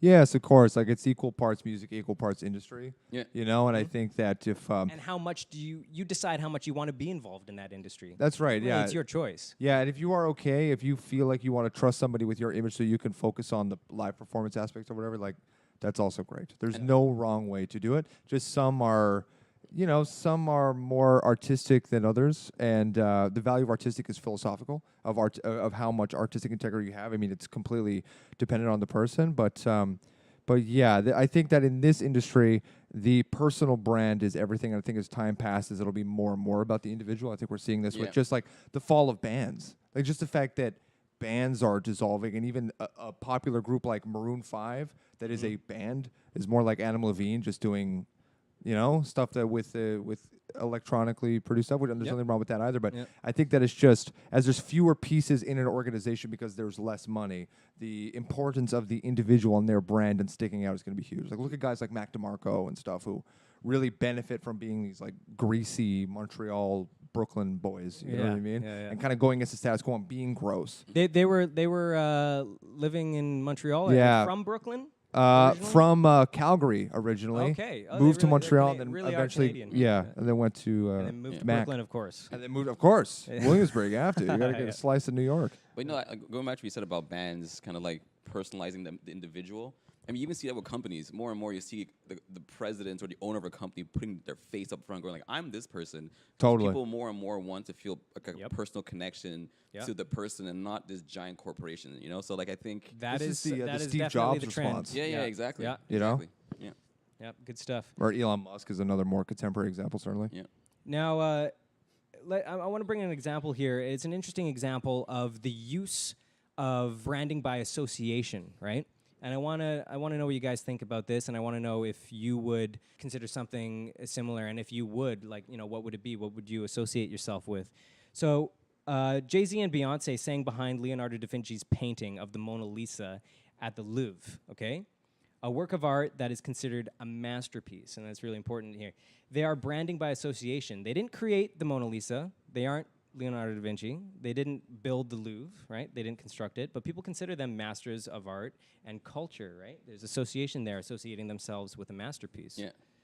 Yeah, no, I think that it's there's a few good things there. I think that's really interesting that they're bringing. I think Beyonce telling people the value of the Mona Lisa is kind of interesting because it gives. There's that aspect to it. I didn't even think of that. It gives yeah. her Mona Lisa Bring and the attention to painting and the art and Da Vinci and what he stood for and all those things. It gives it new life with a new generation, which I think is huge. It also shows you the power of access, being able to close the Louvre so they can do a concert is pretty powerful. I think that's in a the genius name move. of art, which Yeah. is what they're supposed to represent. Yeah, absolutely. I think it makes sense at that level to be rubbing elbows with Da Vinci. I think it's a collaboration that he would have been pretty stoked about. Who would you rub elbows with? If I had If any, you could, yeah, an artist of the past or it's got to be present. Bruce Springsteen. okay, It's yeah. got to be. Yeah. I wanted him to just like give me his guitar and be like, Jesse, you're the new Bruce. I'll be like, this is great. I've dreamt of this so many times. Yeah, I think Bruce is the working man's poet, and he brought something to the industry that I think is beautiful. And if I could have a collaboration with him, that would be the ultimate. Like, I've done it. Bruce Springsteen, wasn't it Max Weinberg who's on the Conan, the Conan show? That he Dude, worked with that Bruce powerful all along, snare. right? Yeah, he was in the E Street Band. He's the OG E Street. Yeah. I remember growing up watching Conan and seeing Max 100%. there and being like, wow, like a drummer on a talk show actually has like, you know, Chops. He's doing it. he has chops and he's there. They joke around with him and stuff. That's the He's thing. the He'd be band the butt leader. of everything. Yeah. He'd always be the bit. Yeah. That blew my mind as well when I first found out. That was fun. Yeah. Voice or. I gotta. I'm just matter. gonna let it happen now. Steve I'm just gonna let it happen. Chester. Yeah, see, that's what happened with branding. You know, that's a perfect example. I have that. I have just voice in my head because of the 'Cause you're a branding singer and that everything. you because of the branding that you did in the past, yeah. right? And now you're switching it up, right? Yeah, and then So you want to be associated with something else, and now what would that be? the reason why I went from voice to Stephen Voice, Yeah. Stephen Voice was because first of all, Stephen is my first Yeah. English name. Mm. Voice for me was the story of Voice was it started when my mom passed, and I made music to kind of talk about that and get over that. And I found myself in a position at the end of 2016 where I felt like I had gotten over all that pain, and I was ready to move on to the next phase. And I felt it was very symbolic to kind of let that person go, so I can allow myself to move forward. And that's why I brought in. And also, just there's something weird about being called Voice for so long. You kind of people not calling you Steven, you kind of forget that, hey, I'm also that person. There's something really cool about having people in the industry now just go, hey, Steven. I'm just like, yes, I'm always just me. Yeah. I'm always just me. And my brand is just, I'm always just me. But no, I mean, people call me Voice or Steven. I don't care. But it was really important for me to introduce my first name so people realize that the person behind the music is really just the person behind the music. And all aspects of him is just him. Yes, Yeah. well Interesting. Yeah. Break that wall down. Yeah, exactly. Yeah. 'Cause I don't want to have that barrier of, oh, he's not approachable. He can't be Yeah. talked to. Like, no. If you see me on the street, and I'm having a bad day, come give me a hug. I'll accept it. Yeah. I'll accept it. Yeah, no, that's great. Yeah. So what's the takeaway for you guys here? Why is branding important? Branding is important because I believe the experience and the context in which the music sits is more important than the music itself. I'm of the mind that the iPhone is I the wasn't expecting iPhone. that. That's fascinating. Oh yeah, the I iPhone like it. is the iPhone all the way through to the packaging. And when you see it on the shelf, you're like, this is absolutely gorgeous. And the experience of taking it out of the box, every step is thoughtful. And I'm of the mind that the music without the story has less of a heartbeat. And I think it's more Tell a compelling. story. Yeah. Yeah. And that's same with business. That's same with entrepreneurship. And we're going to be talking about entrepreneurship in the next part. You got to tell a story. People are fascinated and engaged by stories. You know, that's why we have documentaries. You know, That's the tale of humankind. That's what makes me sad about in essence, almost the downfall of albums. That makes me sad because now there's a lot of push on just a single and just one song and that's it. But you don't even get to know the artist behind the song. That's why I love people like Eminem or Michael Jackson, Prince, because like you felt like you knew the person behind the music, and I think that's such an important aspect. And that's why they're icons and legends, because you were learning about their lives and their story. And I hope that's something that never dies. And I hope that even though it seems to be declining in today's world, I hope there's a few artists still left that want to tell a story and have people kind of follow them along that journey. Yeah, you know what? Talk about the death of the album. You know what makes me really, really excited though? The fact that playlists are coming up. My next record can have like a funk tune, a jazz tune, a folk tune. Like it can just be diverse, and you can have like hit singles in multiple genres, and it doesn't have to be packaged in this way. I think the album is a very convenient way to get a certain idea across. But I think that for someone who likes multiple genres and plays multiple genres, I can now have singles that are not going to be considered next to each other, and that allows for freedom to play to different markets and to have multiple hits in multiple genres that don't connect at all. That to me is a fascinating idea. Yeah, I mean, I don't think an album needs to have a cohesive theme to be an album. I think, like you said, I think an album can have a funk song, a pop song, a indie rock song, and as long as just the artist is saying like, "Hey, this is how I was feeling right now," Right. Like, yeah, Right. I understand. You know, like that's what I love about the idea of a compilation, if you will. Certainly. Yeah. Totally. Great. So for those who are listening or watching, take a minute, ask yourself, what's your story? And, you know, it doesn't have to be what's your story, how it's going to evolve. Think about who you are. Don't stress yourself out about it. It doesn't have to be who you are tomorrow. Just focus on who you are right now. Get in touch with that, and that's an excellent place to start when it comes to branding. Yeah, I agree. And I also think that something that's very, very important to remember is that the only thing that you have that others don't is that you are yourself. That's literally the only piece of the puzzle that a lot of people often will examine their greatest weakness, and I'm of the mind that your weakness is your strength. Like the fact that I don't make records in a studio, that's like my whole thing. I put that out on Front Street. I don't try to pretend that I'm big league. You know what I mean? I really showcase and I film these videos to show like I do this in my house. What some might be insecure about, I'm trying to put right in front and using it as like my entry into the industry is going like I'm not what other people are doing. No, I was gonna say yep. I was Okay. gonna say like I think to quote Dr. Is it Dr. Seuss? You are you, and no one's more youer than you. Yeah, definitely. Love that. Great way to finish it off there. Yeah, respect to the Dr. Seuss. Hell. Final topic of the day here is, are artists entrepreneurs? Now, what's happening right now is there are a lot of articles being published online right now about how artists are entrepreneurs or they're like entrepreneurs. And although I see some similarities, musicians and artists can be entrepreneurial, but I believe that the word entrepreneurship, and we're going to get to the definition pretty quick, is maybe potentially being misused. Really, an entrepreneur is a person who organizes and operates a business or businesses, taking on greater than normal financial risks in order to do so. Now, of course, artists take risks, okay? And just the very act of creating art is a risk. Certainly. And artists certainly need to be proactive. They need to invest in themselves. Is an artist really starting up a business or a company and actively running it day by day? Are they really in the offices, 24/7, making the calls, making the budgets, looking at the numbers? Or is that potentially something that's better left for somebody? I mean, like traditionally, it's the manager, your artist manager. And the reason for that is because, it's been tried and tested. Focusing on too much focus on entrepreneurship or too much focus on your business can kill your creativity. And Jesse, I want to ask you, as someone who pretty much does everything himself. Yes. How do you feel about splitting your time between creativity, between being an artist and between running what you've built? I think that every artist is inherently, especially now in this day and age, is an entrepreneur whether or not they like it. I think that what I mean by that is that they have to be, like we've been speaking this whole time, they have to be business minded. Sure. Especially when everything is so competitive and you're going against people who are like, for example, we've hit a generation of artists where their parents are their managers.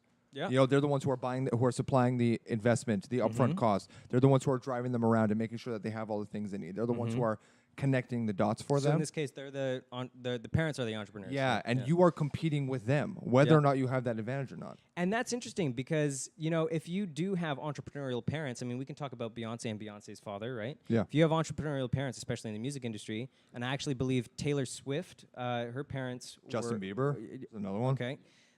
So if you have supportive parents like that, wow, that can really go a long way. I don't want to discourage anybody who's watching thinking, oh, my parents, they don't support me in this, or so on and so forth. I mean, there's a lot of people out there that would be happy to take you on, right? If you get yourself in front of them and put a good foot forward. But definitely the support of parents is crucial. And if any parents are listening to this right now, support your child in their art. It's really important. Yeah. We need musicians. Musicians are critical to the sustenance of society and the joy, the joie de vivre. What is it? Joie de vivre? Somebody Joie de French vivre. who's been living here in Montreal Joie longer de than I vivre. have. Yeah, there's joie de vivre. Joie Yeah, de vivre. totally. Joie de vivre. It's really critical for that, right? Yeah, it is critical. And I think that it is very important to have professionals who are taking on certain tasks, but I think that they will be attracted to you as your organization starts to scale. Yeah. And I think you'll get on people's radar and they'll approach. And I think that you can certainly come off the street and just ask somebody and just go. But I think you might be putting yourself at a negotiating disadvantage because you just don't have the equity to argue with them. You know what I mean? So in my opinion, I think that it is critical to have a network, and it's critical to have good people around you who you feel you can trust. But I think that at first, too many moving pieces will actually ruin the process. For example, like I had a record label for 2 years. We were going to sign another 2 years, but I asked them to get out of it purely because I felt as though having to just have emails to make every creative decision was slow me down to the point where what they were bringing to the table wasn't worth it. Like the exchange wasn't worth it. And where I'm at now, I kind of see the value of being completely independent until somebody shows up and proves their worth and shows that they're going to bring value and they're going to bring return to my table. But trying to scale early just for the sake of it, when all you really have to do is keep track of your emails. You know, when someone writes, you take the time to respond and make sure that you show them that you value their time. Booking shouldn't be too much a concern until you're starting to get offers. Like bookkeeping shouldn't be an issue until you're making enough money. Like until you start making more than $30,000, it's not the end of the world. You can automate. You can use stuff online. You can use Lander to master your tunes. You can use Neutron to mix them. You can use all sorts of cloud-based accounting services to do your books. Like there's a lot of ways that technology can help you on this course before you need to sign people on who start taking away and having more moving pieces in your thing. And then eventually, when your product is so good that you have more money than time, you can start to delegate and use that money to grow overall. But at first, I think it's important just to focus on the product and make sure you're bringing something to market that has a good proof of concept so you can start using that to get. And you know, just because you're not an entrepreneur, it doesn't mean you're prevented from putting together, you know, your brand and your product and pitching it to others. Yeah. Pitch it to somebody who can take on the entrepreneurial role. Yeah. I think I have to echo everything he just said. I think at the beginning you need to be the CEO, the bookkeeper, the CTO, the CFO, the janitor. You need to do all the things. You need to build your own business to the point where now you have negotiating power. Because the worst thing you can do in today's world is go right off the bat without anything to anyone and say, I need your help, because they'll just take control over you. You need to be in a position where when you do get to the point where you need someone, you're still the acting CEO of your company, and everyone else is working for you. But you know, that's really about you know, you may be interested in that, but I'm trying to put myself in the shoes of an artist who really isn't of that mindset. Really maybe doesn't have the personality to deal with business or enjoy dealing with business. What could be like a solution? What would you tell these people? These people who aren't business minded? Yeah, the artists, who really want to focus. They want to focus on the art. Like, you know, I'm just trying to put myself in their position. Let's be real. Most artists don't enjoy business activities. Yes. Thinking about you know, coming up with a beautiful melody or harmony is really of a different skill set, mindset, and theoretically as well, rather than creating a business plan, reviewing numbers. So what I would say is that negotiation. If you can commit like 20 hours to something, you immediately throw yourself into like the 10% top of it. Like there is such a easy entry point. And I'm not saying that you have to go to business school, but taking 20 hours to learn about how SEO works and how about like these very, very basic concepts will do you for like the first few years that you start making money. Yeah, and here's the thing: if you're an artist and you're not doing these things, most artists aren't. So I think what you're saying is that if you do, you really have a leg up. You have a huge leg up, and it's such a minimal investment if you take the anxiety out of what business is and you just kind of get your feet wet. It's like we were talking about earlier about producing. Having the vocabulary will do a lot. Just going to a table with a manager and throwing out some lingo is going to really help. Business doesn't have to be serious. No, look at what we're doing right now. But the thing that, again, I'm going to echo everything you just said. You don't need an MBA to get started. Like it's not as daunting as I think the biggest mistake every human makes off the bat is when they see a challenge, they go like, "Oh, there's so much work ahead of me." When really, you just start walking. You start walking one step, and eventually you can get to the point where you're going to decide, okay, now I've learned enough, and I want to start delegating. It's like me, and I'm at the point in my career where I actually chose to want to get a manager because I just got to the point where I was like, I need someone to take care of this stuff because I want to focus my time on other things, or even mixing and mastering. I can do it all, but I now choose to have someone else take on extra responsibilities of mixing the songs because I don't want to touch that anymore. But you have to get yourself to a point where you can do that. And in today's world, we were talking about analytics before. You have all these things at your fingertips. Back in the day when artists didn't know how to see their analytics of what they were doing because it probably didn't exist. Now they can see, like, I put out a song, only 2 people downloaded it, or 100 people downloaded it, or mostly female, or blah, blah, blah, blah. You see all of that. You can make smart decisions based on that don't require you to have a business degree. Right. Yeah. And Now, Go ahead. I'm going to go ahead and agree with you guys on and everything that you just said there. And certainly being business savvy is beneficial. But, I mean, to bring it back to what I said earlier on is really examining the use of the word entrepreneur, right? Yep. I mean, we don't call designers entrepreneur. Why are musicians so special in that way? And also, Jesse, if you could talk about maybe your experience being signed or the contracts that you recently gave up, because if you're signed to a company, you're essentially that is a form of employment in the record business, right? If you're signed to a absolutely. record label, that is a form of employment. Yeah, absolutely. There was now a filter between my voice and the audience. There was just now someone in between I had to give them my content and wait for them to distribute it. Because I was of the mind that they would take it to a place that I didn't have access to. And plus, at the time when I got the record deal, I had been doing it for 8 years, totally alone, totally like I just started making money, but I had no sort of affirmation from the world. And where I was at that time, in a very dark, like trying to figure out my purpose way, the affirmation from industry was a dream I had held on to from my senior year of high school when I started playing guitar. I was like, the record deal is everything. And then once I got it, it was shown to me that I had kind of been putting faith in a false idol. You know what I mean? That idea of like, I put way too much value into something. And then once I had actually signed the deal, I realized that it wasn't at all what my romantic idea about the industry was. So in a lot of ways, it was amazing because it was a wake-up call as to what the industry feels like and what it does. But the real issue was my lack of self-worth and not... You know what I mean? Like, I really was investing a lot into it, and I didn't have a grounded, realistic idea about what the relationship was going to look like. So, of course, I was super disappointed when I thought that it was going to be like a movie where that would be skyrocketed to all the things that I wanted, you know? So now you feel free. Now I feel incredible. There's the... Yeah, please, go on.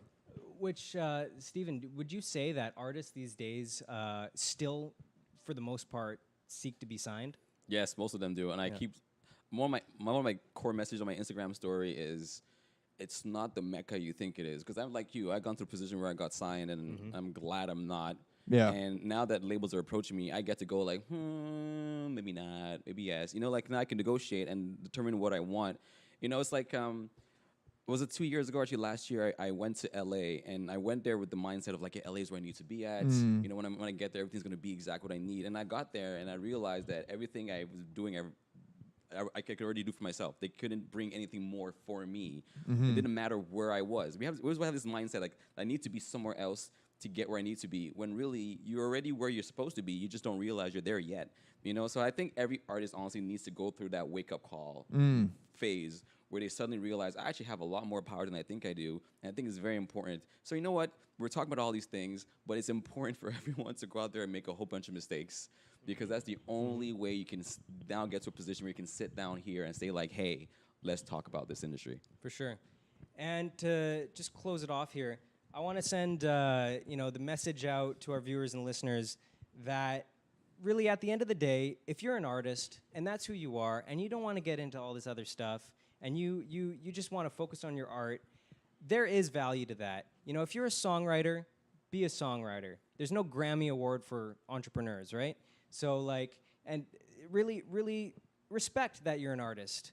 And when you see these other artists out there, maybe you look at Jay-Z and you look at his wealth, or you look at his business ventures. Jay-Z had help. Jay-Z had Dem Dash. He had Biggs. He had he had support there, right? That he had people to do the entrepreneurship for him. I mean, Jay-Z is a brand. Jay-Z is an artist. He invests. You can accumulate great deals of wealth when you have the types of profits that he has that can be reinvested. Again, a lot of artists do that as well. That's not necessarily entrepreneurship. There's not necessarily a business person inside the mind of that artist who is saying, yes, I'm going to open up a business or I'm going to start a line of perfumes. You know, a line of perfumes, that's really just leveraging your brand name as a marketing tactic. But somebody probably advised them on that. You know what I Yeah, mean? That's, look at, they've got so many advisors and Yeah, I read a Yeah. Forbes article that was like Kylie Jenner is going to be the first self-made billionaire. I saw I that was as like, well. this is Yeah. some bull hickey. I was like, are you kidding me?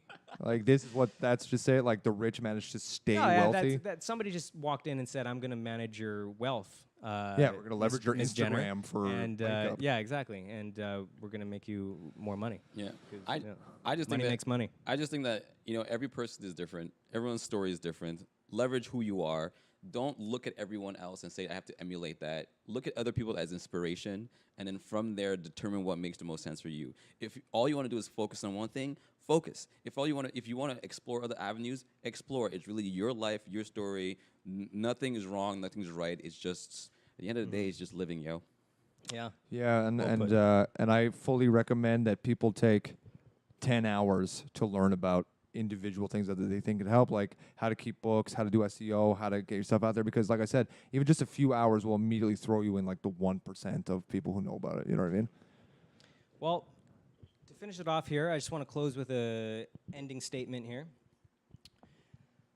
For those who are listening and listening and viewing, who knows? We don't tell you what to do. We open the discussion so that you can figure out how you want to do it. Artists need to brainstorm with other artists. That's exactly what we're doing right now. Many professions do this: science, business, entrepreneurship, politics, social science. They have brainstorming sessions. This is that avenue for brainstorming with other artists.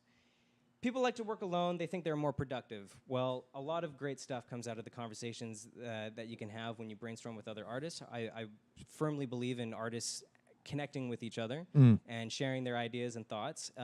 The arts are certainly not a competitive place on the surface, but everybody is competing for their Instagram likes and their sales and their attention from a label executive or a manager and everything.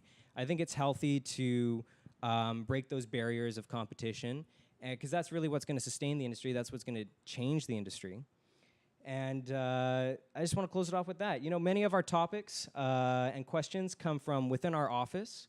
Our publication, The Vocalist Magazine, articles we find on the web and from viewers. So don't hesitate to send us your questions or ideas, and we'll do our best to cover them. Thank you guys so much for listening in. Stephen Voice, thank you for joining us. Jesse Daniel Smith, thank you for joining us. It's been a pleasure. Any last words? No, I think we covered all our last words. I don't know if you have anything else. Yeah, I would just drop it off by saying that, like, you're already great. You should start loving yourself. Amazing things happen when you start. You know, you don't care what people think, and you just The proof is right in front of you. Congrats, Congrats, just like congrats, have fun Jesse. with it. Yeah. The proof is in the pudding. What does that Proof mean? is in What does that even mean? Who knows? Look at the pudding and Who you find the knows? proof.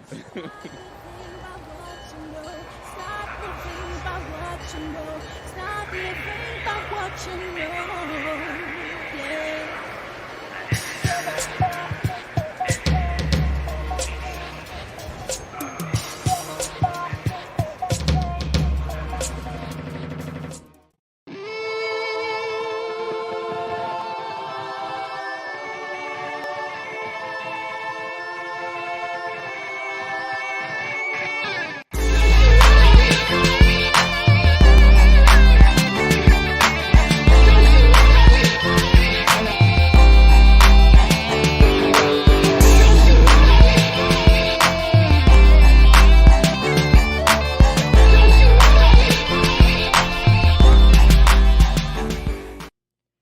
Hi, I'm Duncan Truder. Welcome to The Ripple Effect. We're going to be talking about a variety of different topics on the music industry today. We're going to be discussing Cardi B's arrest, what that means for the music industry. We're going to be talking about songwriters and producers being cut out of the main income streams of the performing artist. We're going to be talking about a study on musicians and depression, and finally discussing music industry events like networking. Are they still relevant today? Today I'm with Stephen Voice, Nigerian-Canadian musician and actor. And joining me also is Jesse Daniel Smith, singer-songwriter, videographer as well. Dude, thanks for having me. Yeah, man. Yeah, welcome, guys. So, the first topic for today, talent, craft, or persona. So Cardi B's arrest. I'm going to be talking a little bit about the coverage here from CNN Entertainment. Superstar rapper Cardi B turned herself in to New York police on Monday morning. The musician was charged with 2 misdemeanor counts on reckless endangerment and 1 misdemeanor count of assault, an NYPD spokesperson told CNN. The charges stem from an incident at the Angel Strip Club in Flushing, New York, on August 29th. Cardi B was throwing chairs, bottles, and hookahs in the club at 3 a.m., according to a police spokesman. 2 bartenders were assaulted, the spokesman said, and as well as saying additional details about the incident were not made available.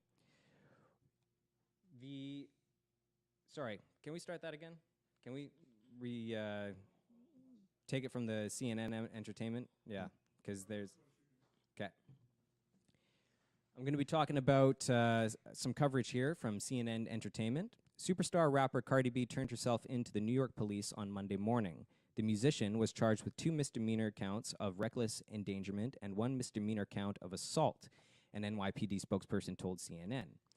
The charges stem from an incident at the Angel Strip Club in Flushing, New York, on August 29th. Cardi B was throwing chairs, bottles, and hookahs in the club at 3 a.m., according to a police spokesman. Two bartenders were assaulted, the spokesman said. Additional details about the incident were not made available. Joe Tacopina, the attorney representing the 2 female bartenders, released a statement to CNN on Monday. He says, Cardi B ordered and committed violent assaults against my clients and is being called to justice for her crimes. Apparently, she thinks her celebrity status puts her above the law, since she has bragged to multiple people and on social media that she orchestrated these vicious attacks. So you guys, is the music industry becoming more interested in personalities as opposed to musical talent? Oh man, that's Jesse? I think it's always had a. I think it's always been motivated by larger than life people. And I think that this is a great example of taking somebody from one situation and with no rehab at all, just giving them access and money and status and wealth with Okay. like no transition at all. Like I feel like Cardi B, I'd never heard of her, and suddenly it was just she was the talk of the town. You know Right, what I mean? yeah. Like suddenly she's like collaborating with Ellen and just appearing on all of these platforms that just try to capitalize Sure, lots on of publicity. Yeah. yeah, we're just trying to capitalize on whatever's super, super hot. You Yeah. know, I know that people were like making memes about her, and she Mm-hmm. was, you know, introducing new slang into the popular culture, like really becoming like an influencer very quickly. And I think that now we're kind of judging her not for where she came from and her situation, but like, you know, there's an argument that we get mad at celebrity because they're not being famous the way that we would be famous. Mm. You know, we get mad at people when it's like they don't act the way that we would like them to. For sure. But I think that this is like, to me, I'm like not surprised that Cardi B is doing this. It seems like really what she would be doing, Right. given a bunch of money. And you know, like this is Yeah. like kind of we talked about last week, where it's like this is capitalizing off of exploitation, and it's easier to exploit giant personalities like Cardi B, like, you know. Yes. Yes. Yeah. Okay. Yeah, I get your point. Yeah. And Stephen, what also came before was an altercation with Nicki Minaj. Cardi B threw her shoes at Minaj at a fashion show. Is this part of her image that she sells? It's the type of publicity that sells rap records, or is this inexcusable ego-driven behavior? Could be a mix of both. I think it is definitely part of branding. I think Okay. it is part of Cardi B's brand. Cardi B has always kind of been that person, from what I've seen anyway. Yes. As she's new to this industry, but she's still gonna be her, and she's gonna and I mean, she started as a stripper, She did. and she wants the world to know, like, this is who I am. This is who I am. So on that end, Very much part of her image. Yeah, yeah. And actually, you know, when I watch her videos on Instagram, I actually go like, you know what? I actually respect a lot of her points of view, because I'm very much like that. You know, like, I'm very much, this is who I am. I'm very unapologetic about it, and I'm not gonna shift and maneuver my way just to make anyone happy. I'm gonna say what I want to say, how I want Yeah. to say it, and that's it. You preach authenticity. Yeah, exactly. And so it's very, very important for me.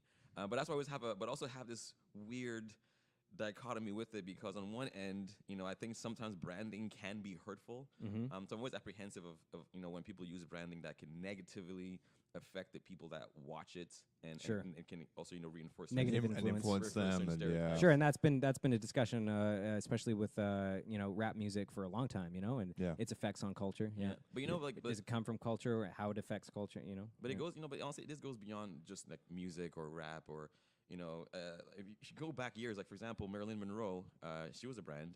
You know, she helped bring in the era of whether or not, you know, of diamonds. Like, because of Marilyn Monroe, people buy diamonds. Like, diamonds are the most important thing in the world. But she's the reason that's happening. I think there's certain people that can really hone in on their brand, and that brand can last forever. You know, people like Michael Jackson, Prince, they really honed in on their brand, and that brand has made them a legacy. Some people hone in on a brand that can only survive a certain amount of time, and after that, they get thrown out, and that's it. You know, Yeah. that's it. It's a fad. That's what I was Fad, gonna yeah. say. It's a Yeah. fad, right? So it all depends. But like I think branding is highly important. Whether or not I think a person's brand is a good brand, and it's representing, you know, the whatever culture they're trying to represent Right. properly, that's a different story. But it is what it is. I mean, look at yesterday, the McGregor fight versus what's his name? What's his name? Kib? It's Caleb. I'm so sorry. I'm so sorry. McGregor, we know Yeah, McGregor. McGregor. But like, Does this seem like 3 people are into people fighting? but, you know, but like, you know, McGregor. Wrong has, talk show for that. but like McGregor has his brand, and Yeah. he, you know, like he taunts his opponents. And Yes. Gets under their It skin. gets under their skin, but at the end of the day, you can tell that even he's aware of his own brand, and Yes. it's just part of Yeah. of his entertainment. Because at the end of the day, it's an entertainment industry. Mm-hmm. But you do need to have a brand that's recognizable. So And she's people certainly can- doing that right now. Yeah. Sure, but I think what can happen sometimes is the focus, too much focus is put on the brand, not enough focus on the actual music or the cultivation of talent. Yeah, I would say that like I feel like at this level it's kind of like the blockbuster movie game where it's like as long as you are getting a return, you are killing it. So I think that Right. the people who are behind Cardi B, you know, it's like she's already made. There's no way that she hasn't profited from like the initial investment that they put into her. Sure. She's already made a huge return. They almost had to do nothing. They just let her go wild on an Instagram account and made her tunes. Like they made her collaborate with the right people, I assume, and all this kind of thing. And at this point, it's just like Cardi B is probably printing money. But this is, you know, we see this with like people like Lindsay Lohan, Mm-hmm. you know, where it's like they come into the industry, they have something going on with them. You know, you put money into it, you get a huge return back, Yeah. and then you disregard them as soon as as soon as the world that you brought them into and the person that you made them into, once that starts to become more disheveled and more like messy and starts to get into drugs and all this stuff, you just kind of sweep it under the rug and you say like, yeah, they just couldn't handle it, or they weren't cut for it, or they were just like mentally unwell, and just kind of brush them off, you know. Fame affects people in different ways, right? That's right. So sometimes I think to myself, you know, do these people, do these artists, celebrities, do they just like seeing their names in the headlines?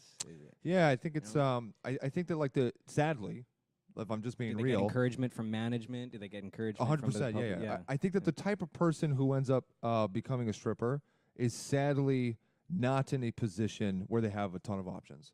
I think that's safe to assume. I don't think that there's a ton of people who go into stripping for the There love. are exceptions. I There, actually- there has I'm to be. sure I there actually know are. a whole There lot are. of strippers Yeah, though. That There has actually to be. love There you go, it. man, Actually yeah. love it. No, So no, I can't but- agree with that part. Though. I'm sure they Just love it. speaking on average. I'm sure they love it, but Yeah. but I would be shocked to find out if there were a ton of strippers who are coming from like a huge financial generation wealth security net that allowed them to pursue literally anything they wanted. I hear you. You know, like I know people who are they because of the situation that they're in, and because of, like I said, because their parents are doing well and their grandparents did very well and their great grandparents came here and did very well or whatever.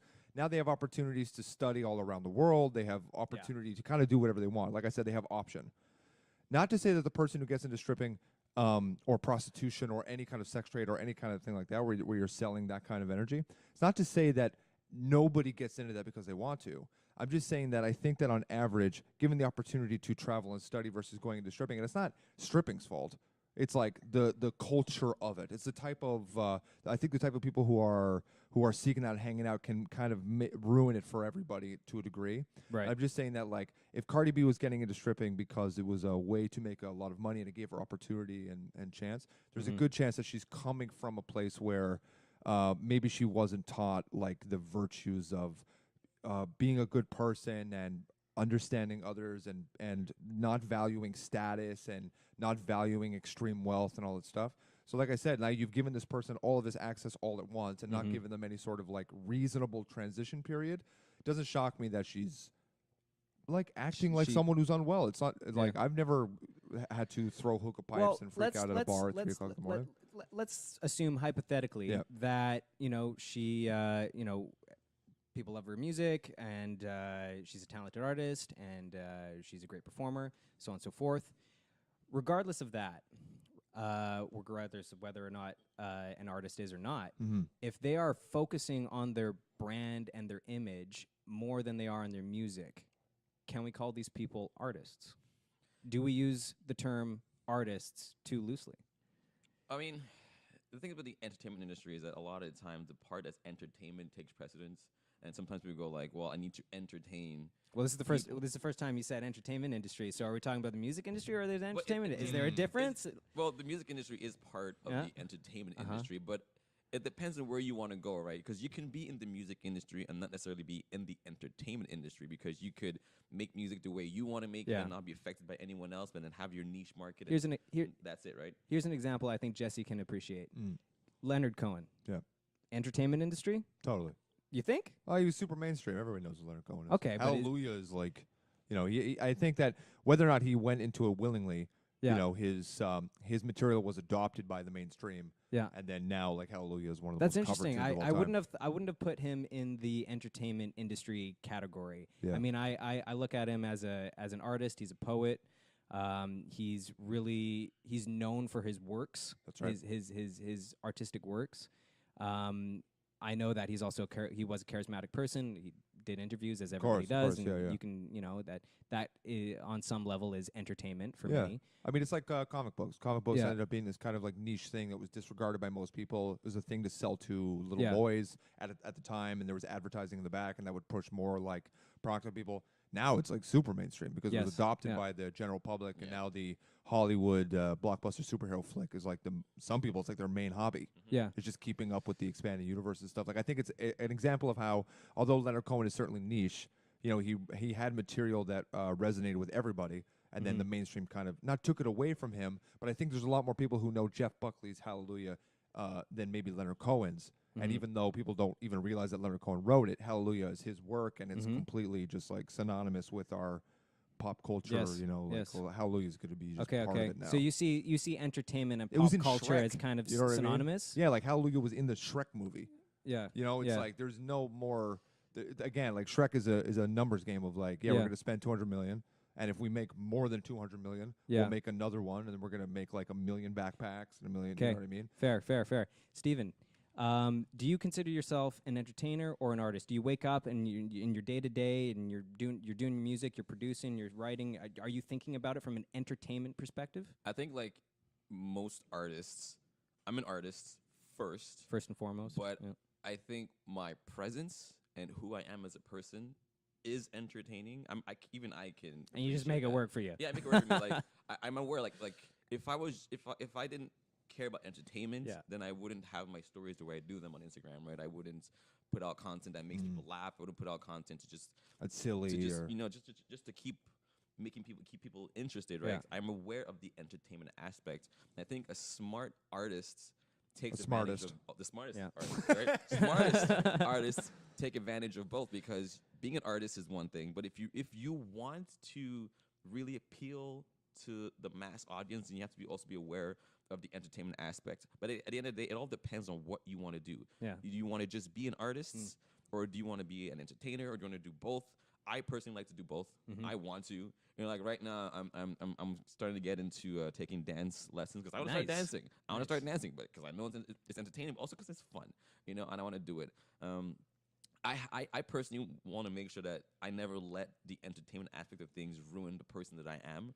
So I want to make sure that the brand I'm representing is the brand that I want to have represented. I am fully aware of how the entertainment industry can tarnish that, because I see it on a day-to-day where people try to change me, and I have to look at them and go like, I see you, bro, but nah. Yeah. You Or know, like- misinterpretation, right? Or yeah. twisting things for the sake of drama. Yeah, you have to Yeah. look. You have to look at even like the two people. Like, if I got hit by a hookah pipe by Cardi B, my mind would immediately go like, the worst version of me would go like, I'm about to be in a headline with Cardi B, Yeah. which is going to be huge for my personal brand, no matter what. And Yeah. and like I think that that side of it is certainly going to. Even though in that situation, unfortunately, it may have been an innocent bystander. Yes, of or course, but- bartender, Yeah, no, that's Yeah. that's for sure. It's more just go ahead. However, the incident with Nicki Minaj, that seemed to be intentional, and it's hard to look at that and think, oh, that's not publicity, or because she's a co-star in TV show I think called Hip Hop and Love or Love and Hip Hop. Okay.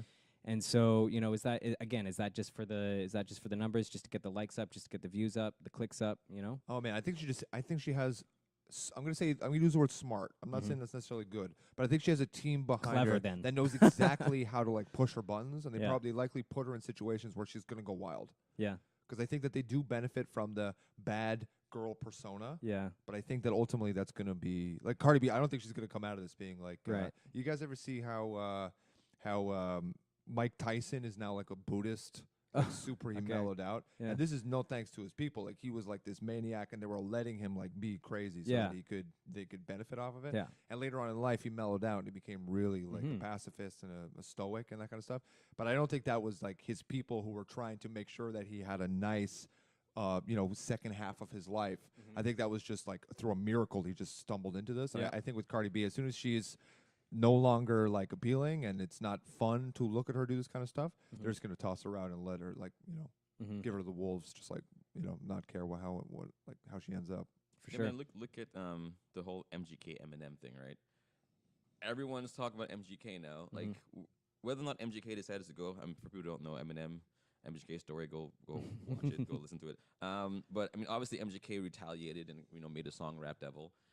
But that also garnered him a whole lot of attention, So he wanted to come back at Eminem, but I'm sure he was fully aware that in doing so, it's going to give him attention, right? So a lot of things that people do in the industry, part of it is because they want to. Another part of it because there's a strategy behind it. Yeah. Right. So To participate in the soap opera, Yeah. and I Yeah. think this is really the entertainment Well, business. okay. Well, yeah. Well, now speaking on the behalf of the many creative souls who are watching this, who may not have an edge or a knack for publicity and things like this, is this really the world we want to live in? And, is this really the music industry that we want to have? Like in a perfect world, or if we were able to make some changes, should it really be about this? I know it's a reality, and you guys keep saying, this is a reality. It's just the way it is, but can we do something to change it? Should it be changed? Is this right? Are we moving away from why we all started to do this in the first place? No, for sure. So please. Yeah. I'm not. I didn't say like this is just the way it is because I. Yeah, me neither. I don't. want to. Oh, okay, okay. I don't want it being like that. This is just the way it is. Deal with it. No. Okay, like, okay, great. Like I don't. So you clarified Yeah, that. I Okay, don't. good, guys. I don't Thank you. think. Like I think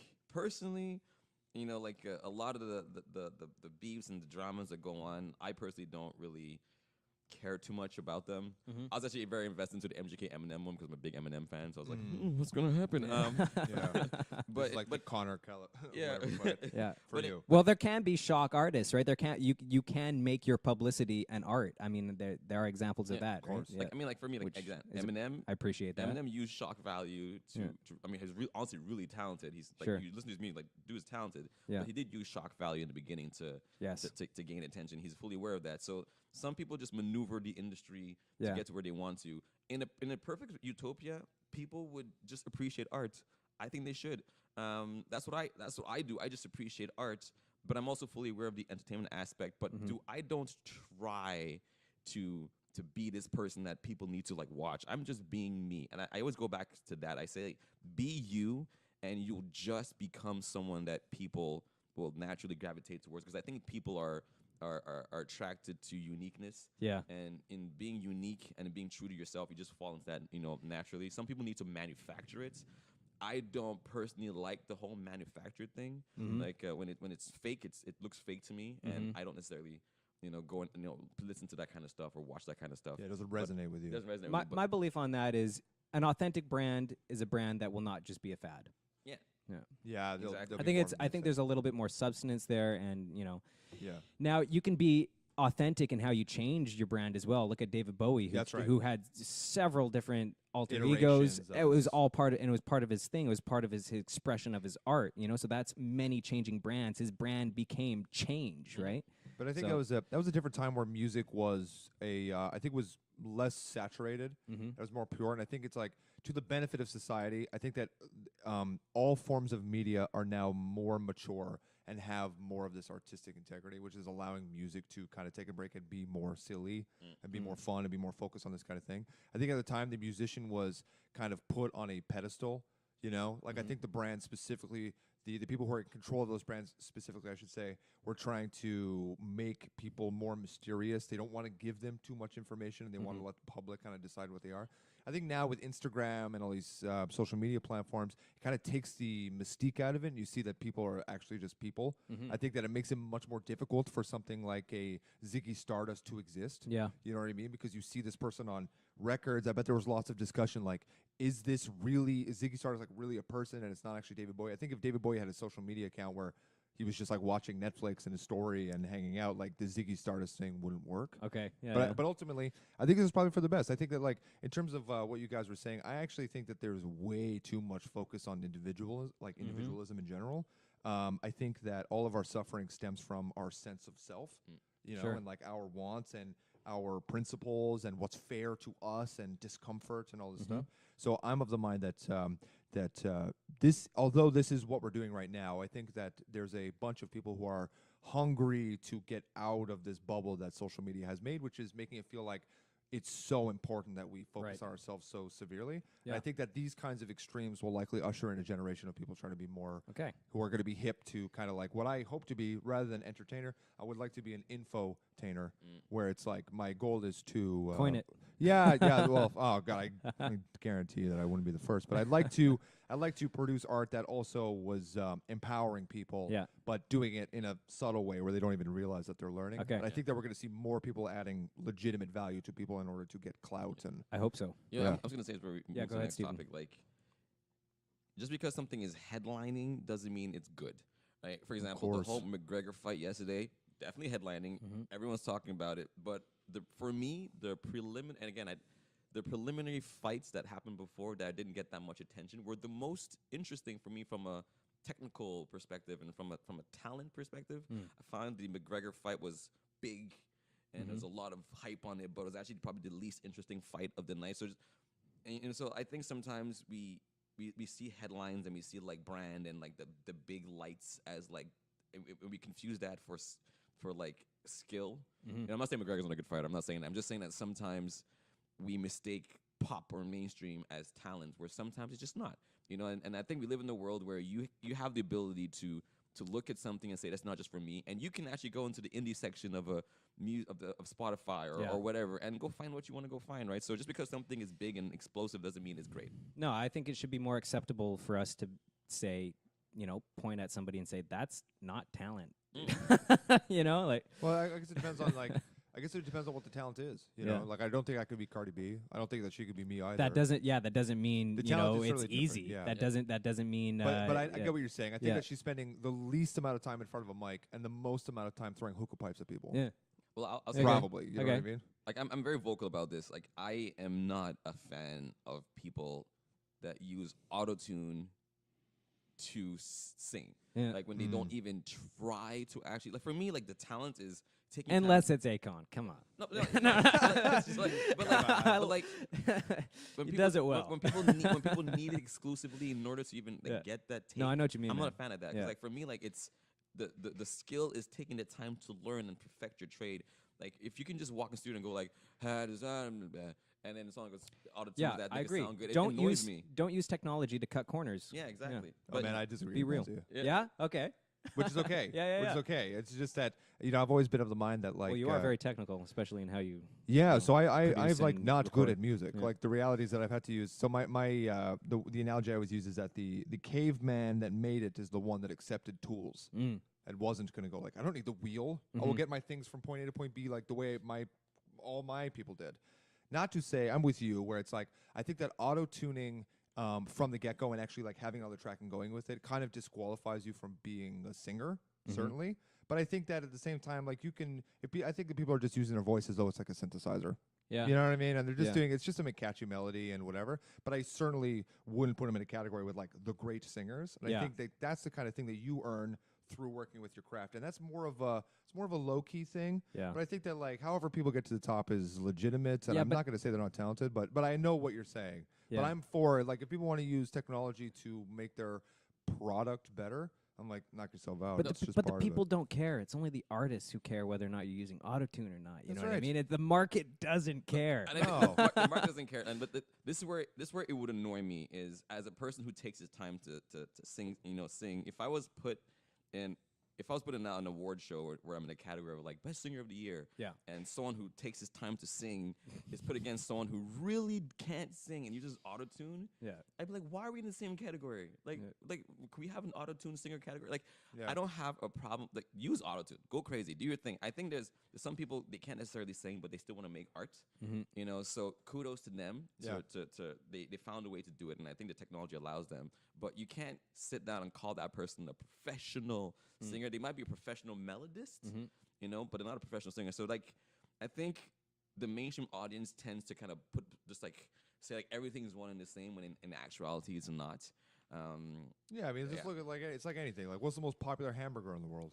Probably McDonald's, something Big or other. Mac, yeah. one of the Yeah. shittiest burgers of all. Yeah. You know what I mean? That's just the way it goes. It's like I think it's mass appeal. I think it's like people want the same experience for no. They don't want to pay any money, and they want it to be like very, very consistent no matter where you go. Yeah. A Big Mac is roughly going to be the same.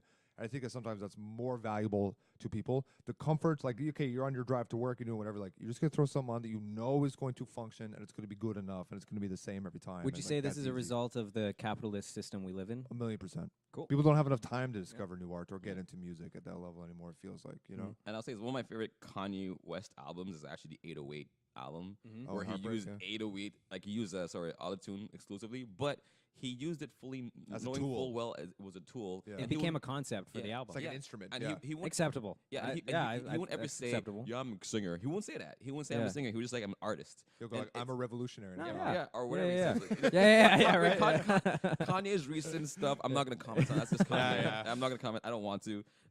But like he will say like he's an artist, he's a revolutionary. But like someone that uses autotune can still be an artist because they're using a tool to create arts. In an artistic way, which Yeah. is the Right. manipulation of I believe I Of looked it up the of other air. day. It's the the true definition of it's either artist or work of art, somebody who uses a medium to manipulate it to express themselves. Yeah, So that's an idea, yeah. I do it. I use reverb. I use delay. I EQ my voice to Yeah. make things sound cooler. So that's me manipulating my voice. But at the base, I can call myself a singer because I'm actually singing into the Right. mic. You have craft. So like, but like, so someone that uses autotune to create music can be an artist, but that doesn't mean that they are a singer. I don't know why we're talking about this right now. I just wanted to say it. No, I get it. I I don't know get why it. we're talking about it. But I'm saying It's it. like a controversial idea that I've talked about with people before that has upset people is that like there's a difference between a musician and an artist as well, even Yeah. if they're producing music. Yeah. Like music is a language.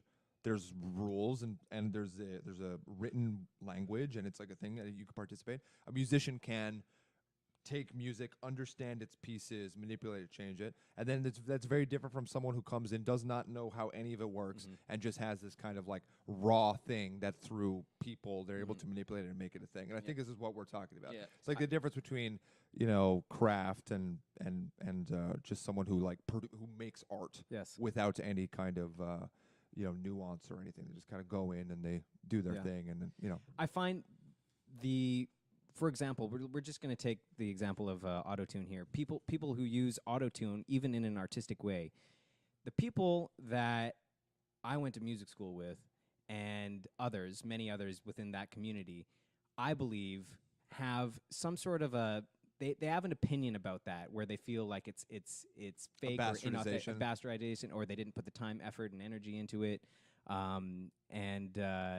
Is that something that you guys hear in your circles as well, or? Well, it goes beyond that. I guess, for example, like a lot of trained actors will get mad at people who like Lele Pons is all Yeah. like those like YouTube like people that create little videos and they say like they're not real actors. Yeah. And sure they might not be trained, but they're using a medium to create something new. Yeah. It doesn't.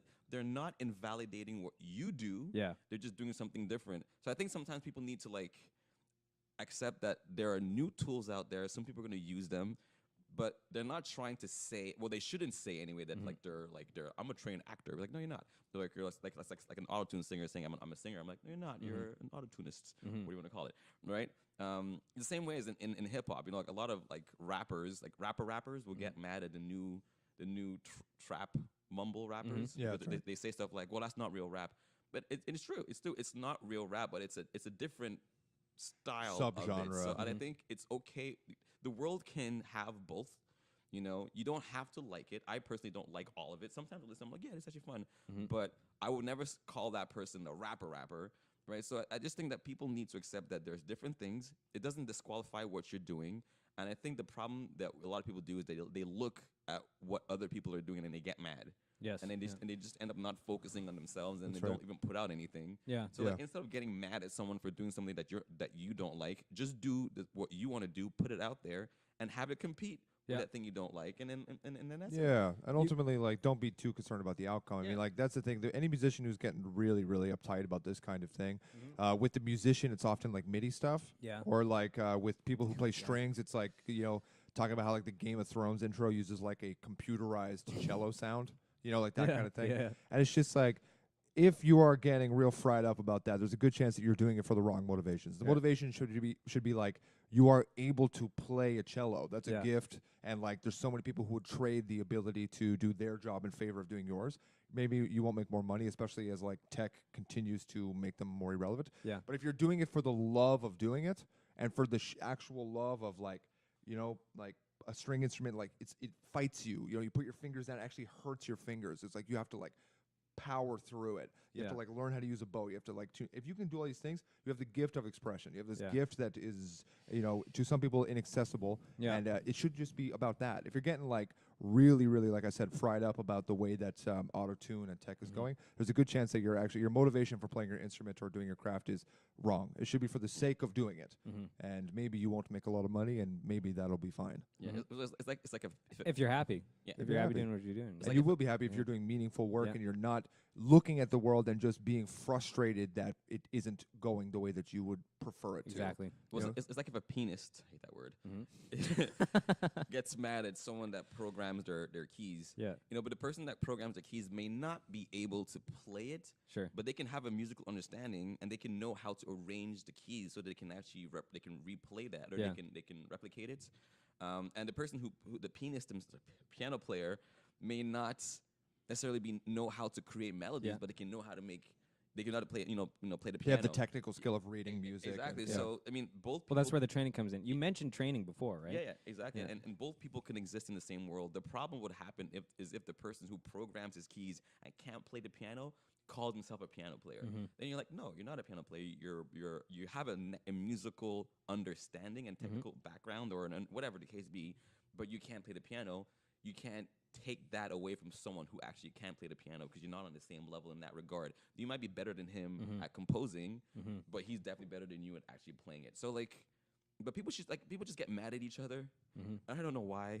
Like people just don't get mad at each other. It sounds like what you're talking about is it's about identity, what you call yourself, right? So Yeah, get rid of that. That's what I was saying get before. rid Is of it. like get Yeah, rid yeah. of that individualism. This is the kind of thing that psychedelics and meditational stuff like try to get you to, where you take yourself out of the equation and you see somebody calling themselves a pianist, and you just are. You're like, yeah, great. Like, if this allows you to get through the day and this allows you to be a functioning member of society, like, it's irrelevant what you call yourself as long as you're not out here hurting anybody. Like, literally, go ahead. What difference does it make? I don't know about you. If someone that can't sing and uses autotune says I'm a singer, I'm like, are you? I get that. Okay, I get that. So let's go back to training. Is training relevant for your? It's relevant. That's not the right word. Is training required for you to fully be able to express yourself in your art, or not necessarily? Jesse, you want to tackle that one? Yeah, it's not. It's not relevant at all. I mean, like the fundamentals of expressionism came from what cave painting and rhythm and dance and stuff like that. You know, there's no training. I think it's inherent within us. I think that what you can do is we have the luxury of agriculture. We have the luxury of specialization. So we have now, like, instead of me having to use 5,000 calories to gain 5,000 calories, now there's people who take care of the food. That has its own issues, but allows for specialization. So as time has passed, you have the people who make the clothing, and you have the people who are making the coffee, and you have the people. And my thing is music. I have the time and I have the resources. It's a nice analogy. Yeah, I have the time and I have the resources to refine the skill. You know, my goal as a musician is to bring more to music than I took from it. So I would like to, again, with the infotainment, come out and start offering people a new way to get into it. I want to make it. I want to make everybody have the ability to jump into music and start expressing themselves. And thankfully, due to specialization, we have those. We have that ability. So training has never been easier and more accessible On your and own, as easier, opposed like but it's not necessary. as opposed to formal training. You're talking about like YouTube tutorials, videos like that. Yeah, but I mean, I would Talking argue with- that is formal training. Yeah, I mean, like I think that Okay. I think that we put way too much emphasis on an infrastructure that exists to keep teachers in business and to give them money. Yeah, because that's their specialization. I think that more and more, like, it's irrelevant for how you get to point A to point B. As long as you get to point B, that's all that matters. Okay. So I think that even if you're, spending a ton of time on YouTube learning, I mean, I still think it's formal. As long as your intent is to learn, you are in a formal situation. And of course, this is coming from the bias of someone who, out of high school, was like, I'm going to the school of life, and I'm just going to like do that. You know what I mean? So now I do the video and I play all the instruments and I do all the recordings and all the stuff. So it's like I'm coming from that perspective, certainly. But I'm of the mind that formal is, it's just like I said, it's another identity. It's another label to put on something, and it's unnecessary. Okay. Yeah, I think that plus even if whether or not you're you're trained in the formal I guess means, or you just do something and you do it every day because you want to, that's still training. Like if you just play something every day or sing every day, you're training yourself to become better and better. Actually, ironically, I feel like If you take the right approach, Yeah, if you take the keep right approach. repeating something the quote unquote wrong way, Yeah, you're that's gonna- actually, yeah. it's actually Yeah, you called could also negative hurt yourself, practice. too. Yeah, Negative true. practice. You yeah. can actually Sure, get carpal tunnel if you don't. Oh, yeah. If you are tense and you're Yeah. there's benefits to it, but But I feel like we're There's actually, benefits to carpal tunnel. no, there's benefits to formal training. Oh, okay. Because you'll have someone who comes in and goes like, yeah, you keep playing like this and you'll never play again. Yeah. And some people don't know that. ironically, I feel like we're actually going back in time in terms of how we actually learn. I think for a long time it's been formal training. I think more and more people are realizing the strength and the importance of actually self-learning and discovery, which is what people like Socrates and Aristotle and Plato used to do. They would sit down and they would talk and discover by conversation. And I think that's happening more and more, and I think that's really cool. And I think this is to all the schools. I think you need to introduce that, the idea of free thinking, Exploration. exploration, like all this whole like curriculum and this is how it was and therefore shall be. No, like sometimes you need to have people open their minds. You got to be like water, you got to loosen it up. This is actually really the nihilistic It's the idea. second time you mentioned Bruce Lee on the show. I love it. He's my boy, Bruce. I think there's this Nietzsche. There's this nihilistic idea of the three states of man. You have the camel, the lion, and the Ubermensch. The camel carries life burdens. So, my boss is giving me a hard time. Like my parents are stressing me all the time. Like my partner is not helping me. That kind of person. Then you have the lion. You have the person who says no to everything. You Okay. have the person who's like, I don't carry life anymore, and I am like angry, and I look for confrontation. That's the lion state. And then you have the Ubermensch, which is the child, and the child is learning for the sake of learning. The child is coloring outside of the lines just for the sake of doing that. It's for intent. And I think that we're moving more and more towards this. Yeah. And I think YouTube is allowing this. It's like, here's I'm going to teach you how to use a search bar. And then from there, you're just going to let your curiosity run. Yeah. And it'll be for the sake of the exploration of the child. You just like are looking at stuff. And then through this kind of like Price is Right, kerplunk system, you know what I mean? You end up with the plinko and it drops down. You'll end up in the field that you want to go. Through this kind of childlike Ubermensch state of exploration. I think that's where Right. we're really going to find, Okay, the I want to ask yeah. another question, and it'll serve as a nice segue into the next topic. Considering how culture inspires music, are we in a challenging time right now for making great music? Consider the distractions of social media, the nature of publicity, and shifting values. On one hand, there is a lot going on in the world to write music about, as great artists tend to report back what they observe in society. But on the other hand, the industry is gravitating away from the music itself. So where do you guys stand on that? I think there's a lot of content out there for us to draw inspiration from. I think social media. But the thing is, like, you can be distracted if you allow yourself to. It's a double-edged sword? Yeah, yeah. I think social media can be a double-edged It sword definitely sometimes. is. On one end, it helps people discover themselves. On the other end, it causes people to commit suicide because people are bullying them and stuff like that, right? So it's a double-edged sword, and I think it's something that It's terrible, by the way. It's terrible, and it's still so new to us, and it came to us so like quickly that we're still kind of trying to navigate those waters. But I definitely think that there's a lot more material for people to use to draw inspiration from. But just to be careful as to not let themselves get distracted by all the things that I guess certain people want you to be paying attention to, and I'm not trying to be a conspiracy theorist here, but like, it's true though. Certain things are given more attention, and sometimes you forget about everything else. Well, it's not a conspiracy man, theory that yeah. people want to sll things that there's to get your algorithmic attention. yeah, it's like, no, I totally agree with you. I think that's I think that like the protest song is irrelevant, and I think it's kind of dumb. Like I think that moving towards like what we've been talking about is that music is more than ever entertainment, like more than it's ever been. Because I Yes. think there was a time where agree with that. a Bob Dylan single was the fastest way to get a protest message across the country. Mm-hmm. Now it pales in comparison to the power of Twitter. Mm-hmm. You know what I mean? Like it's like literally the relevancy of the song being a conversation about the state of the world is crazy, because I think we're all trying to escape the constant conversation about the state of Yeah. especially right now American politics and Yeah. et cetera. So I think it's like it's although like we've never had more stuff to write about. I think that people are turning to music less and less for that kind of soapboxy information and more for a distraction from the stuff that's killing them. And I think social media is another example of this, and that's just used to manipulate people to get them to buy shit. You know, it's like you really want someone to feel bad about themselves, so they'll go out and buy a new thing. Yeah. And it's like So the vehicle of today for movements and protests and, Yeah. and bringing awareness to certain topics and issues is social media by and 100%, far. yeah, yeah. But in the 60s, 70s, 80s, and even 90s, the vehicle was music. yeah, I right? think it was the fastest way. Yeah. The most people you could touch the most people with a song. Like it was just a really effective way of getting like Through the means of radio. That's right. and- So you play a and 3-minute TV, tune like yeah. 15 times a day on every radio station. That's a concerts, really yeah. great way for people to listen and go like, yeah, it's true actually that like this thing is an issue. And it's nice to know that we're all like, if you're in the middle, if you're in like LA versus someone in Oregon or Illinois or Canada or whatever, and we don't have social media or the internet at all, it's definitely going to be the records we listen to that brings us together. You know, it's the cheapest way to make. It's not like someone's going to make like blockbuster movie in order to get a message across, because again, it's that numbers game of like, why would they take a chance on a political message that they don't? You know what I mean? Whereas the record, I think, was still the place where you were going to have that unfiltered, contrarian opinion about what was happening in the world. But now it's like, you know. I think it all depends on the technology that's allowed at the time. There's once upon a time it was the town crier, the kid going like extra, extra, someone died last night. What? The You know, king is like, going that crazy, was- yeah. And once upon a time it was the church that Controlled all the controlled message. everything. For sure. Right. So it all depends on the technology. It all depends on what the power is at that time. And right now the power is social media. And the one good thing about it is that it makes.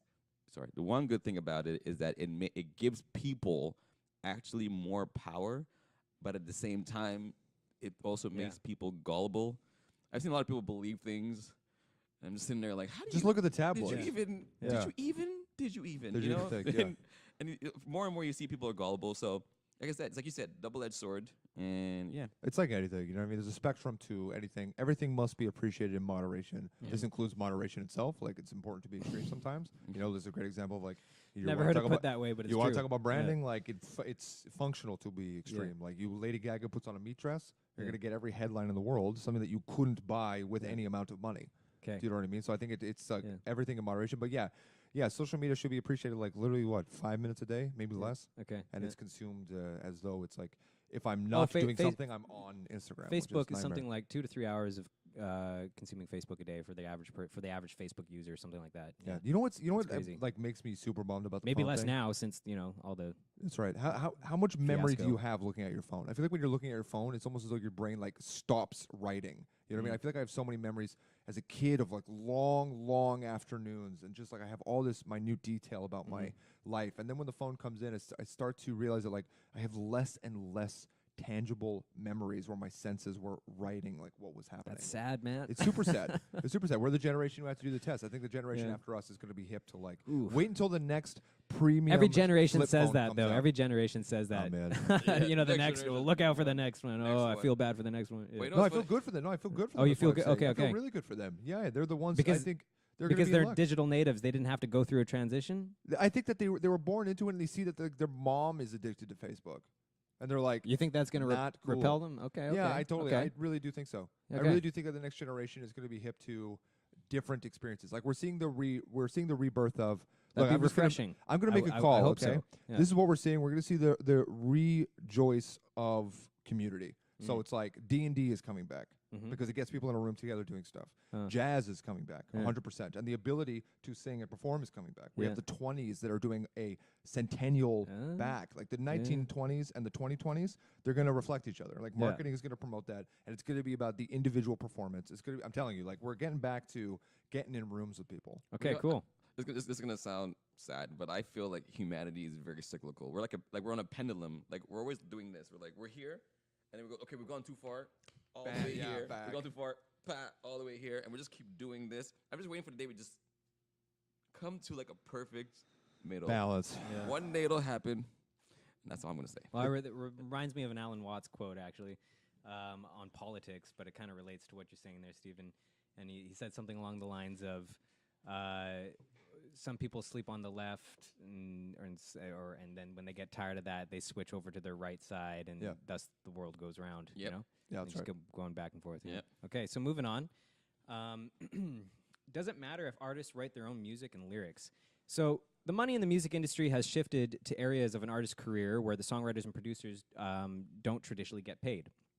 Creators are getting less and less because there's no share in an artist's sponsorship deals, for example, or the use of their name and likeliness.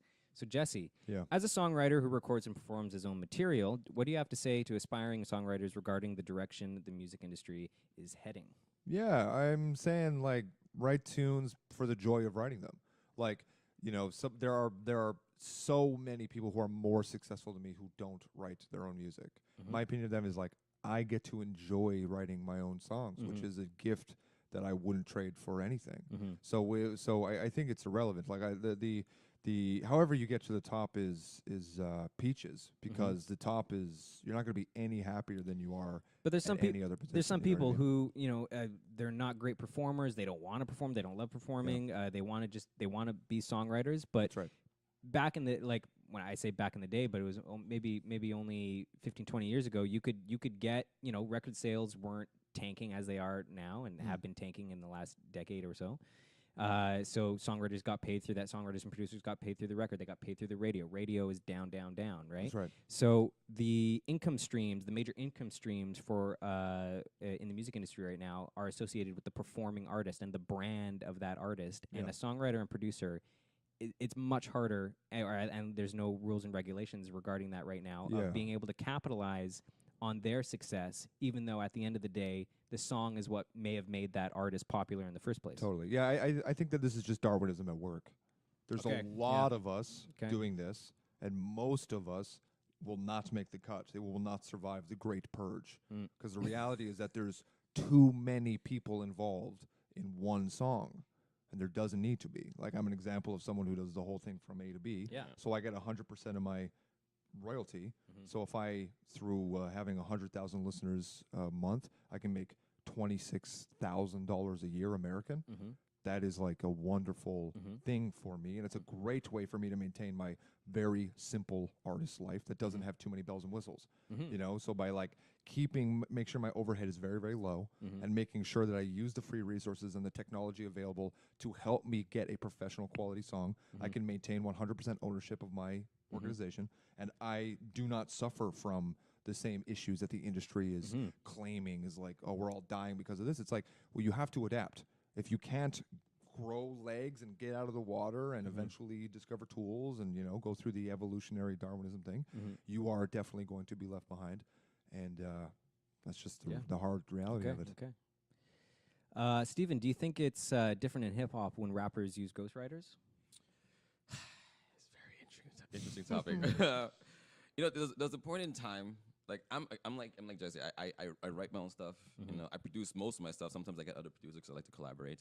But like I generally do everything. But I always write my music. That's very important to me. And there's a point in time when I would actually look down on people and it's like, you don't write your music. Shame on you. But more and more, like I actually just don't care. What's the popular opinion? What you feel is it? Do people care that if rappers use ghostwriters? In rap. Yeah, I'm people talking specifically about rap. Care. If other music forms, people just don't give. They don't care. In rap, they do. But I do think that sometimes people don't make a differentiation between what is considered pop music, even in rap, and then there's rap, right? So, like, for example, whether or not Drake. So you said pop rap and then rap. Right? Okay, So, like, whether or not, yeah. again, I don't care whether or not, like, I think when it comes to rap. I get what you're saying. Yeah, when it comes to rap, like the rap, I think it's highly, like, for example, if I found out that Eminem didn't write his own music, I would be devastated because the thing about rap is that it's all about the wordplay and the understanding of the English language or whatever language you're rapping in, and also the understanding of how to manipulate the various forms of poetry to create rhymes and whatever Using to slant rhymes. and that's really, and when you appreciate that and you hear what the person is doing, you're like, wow, that's amazing. Because I think when it comes to rap, it's more about the person's intellect that they're putting down, and their skillfulness and their intelligence and the experience. wittiness and their experience that they're putting down, and that's what people appreciate about rap. When it comes to pop, like for example, if Drake singing like One Dance or whatever, that's more of a pop song. If someone told me Drake didn't write that, I'd be like, I don't care. Yeah. like, That doesn't surprise me. Doesn't whatever. Who cares? Like, because it's not meant to be that kind of song. And so I think a lot of people, again, when it comes to industry, And maybe Drake's not meant to be that type of rapper. Maybe he's just not meant to. Yeah, And I think there's a problem when it comes to rap.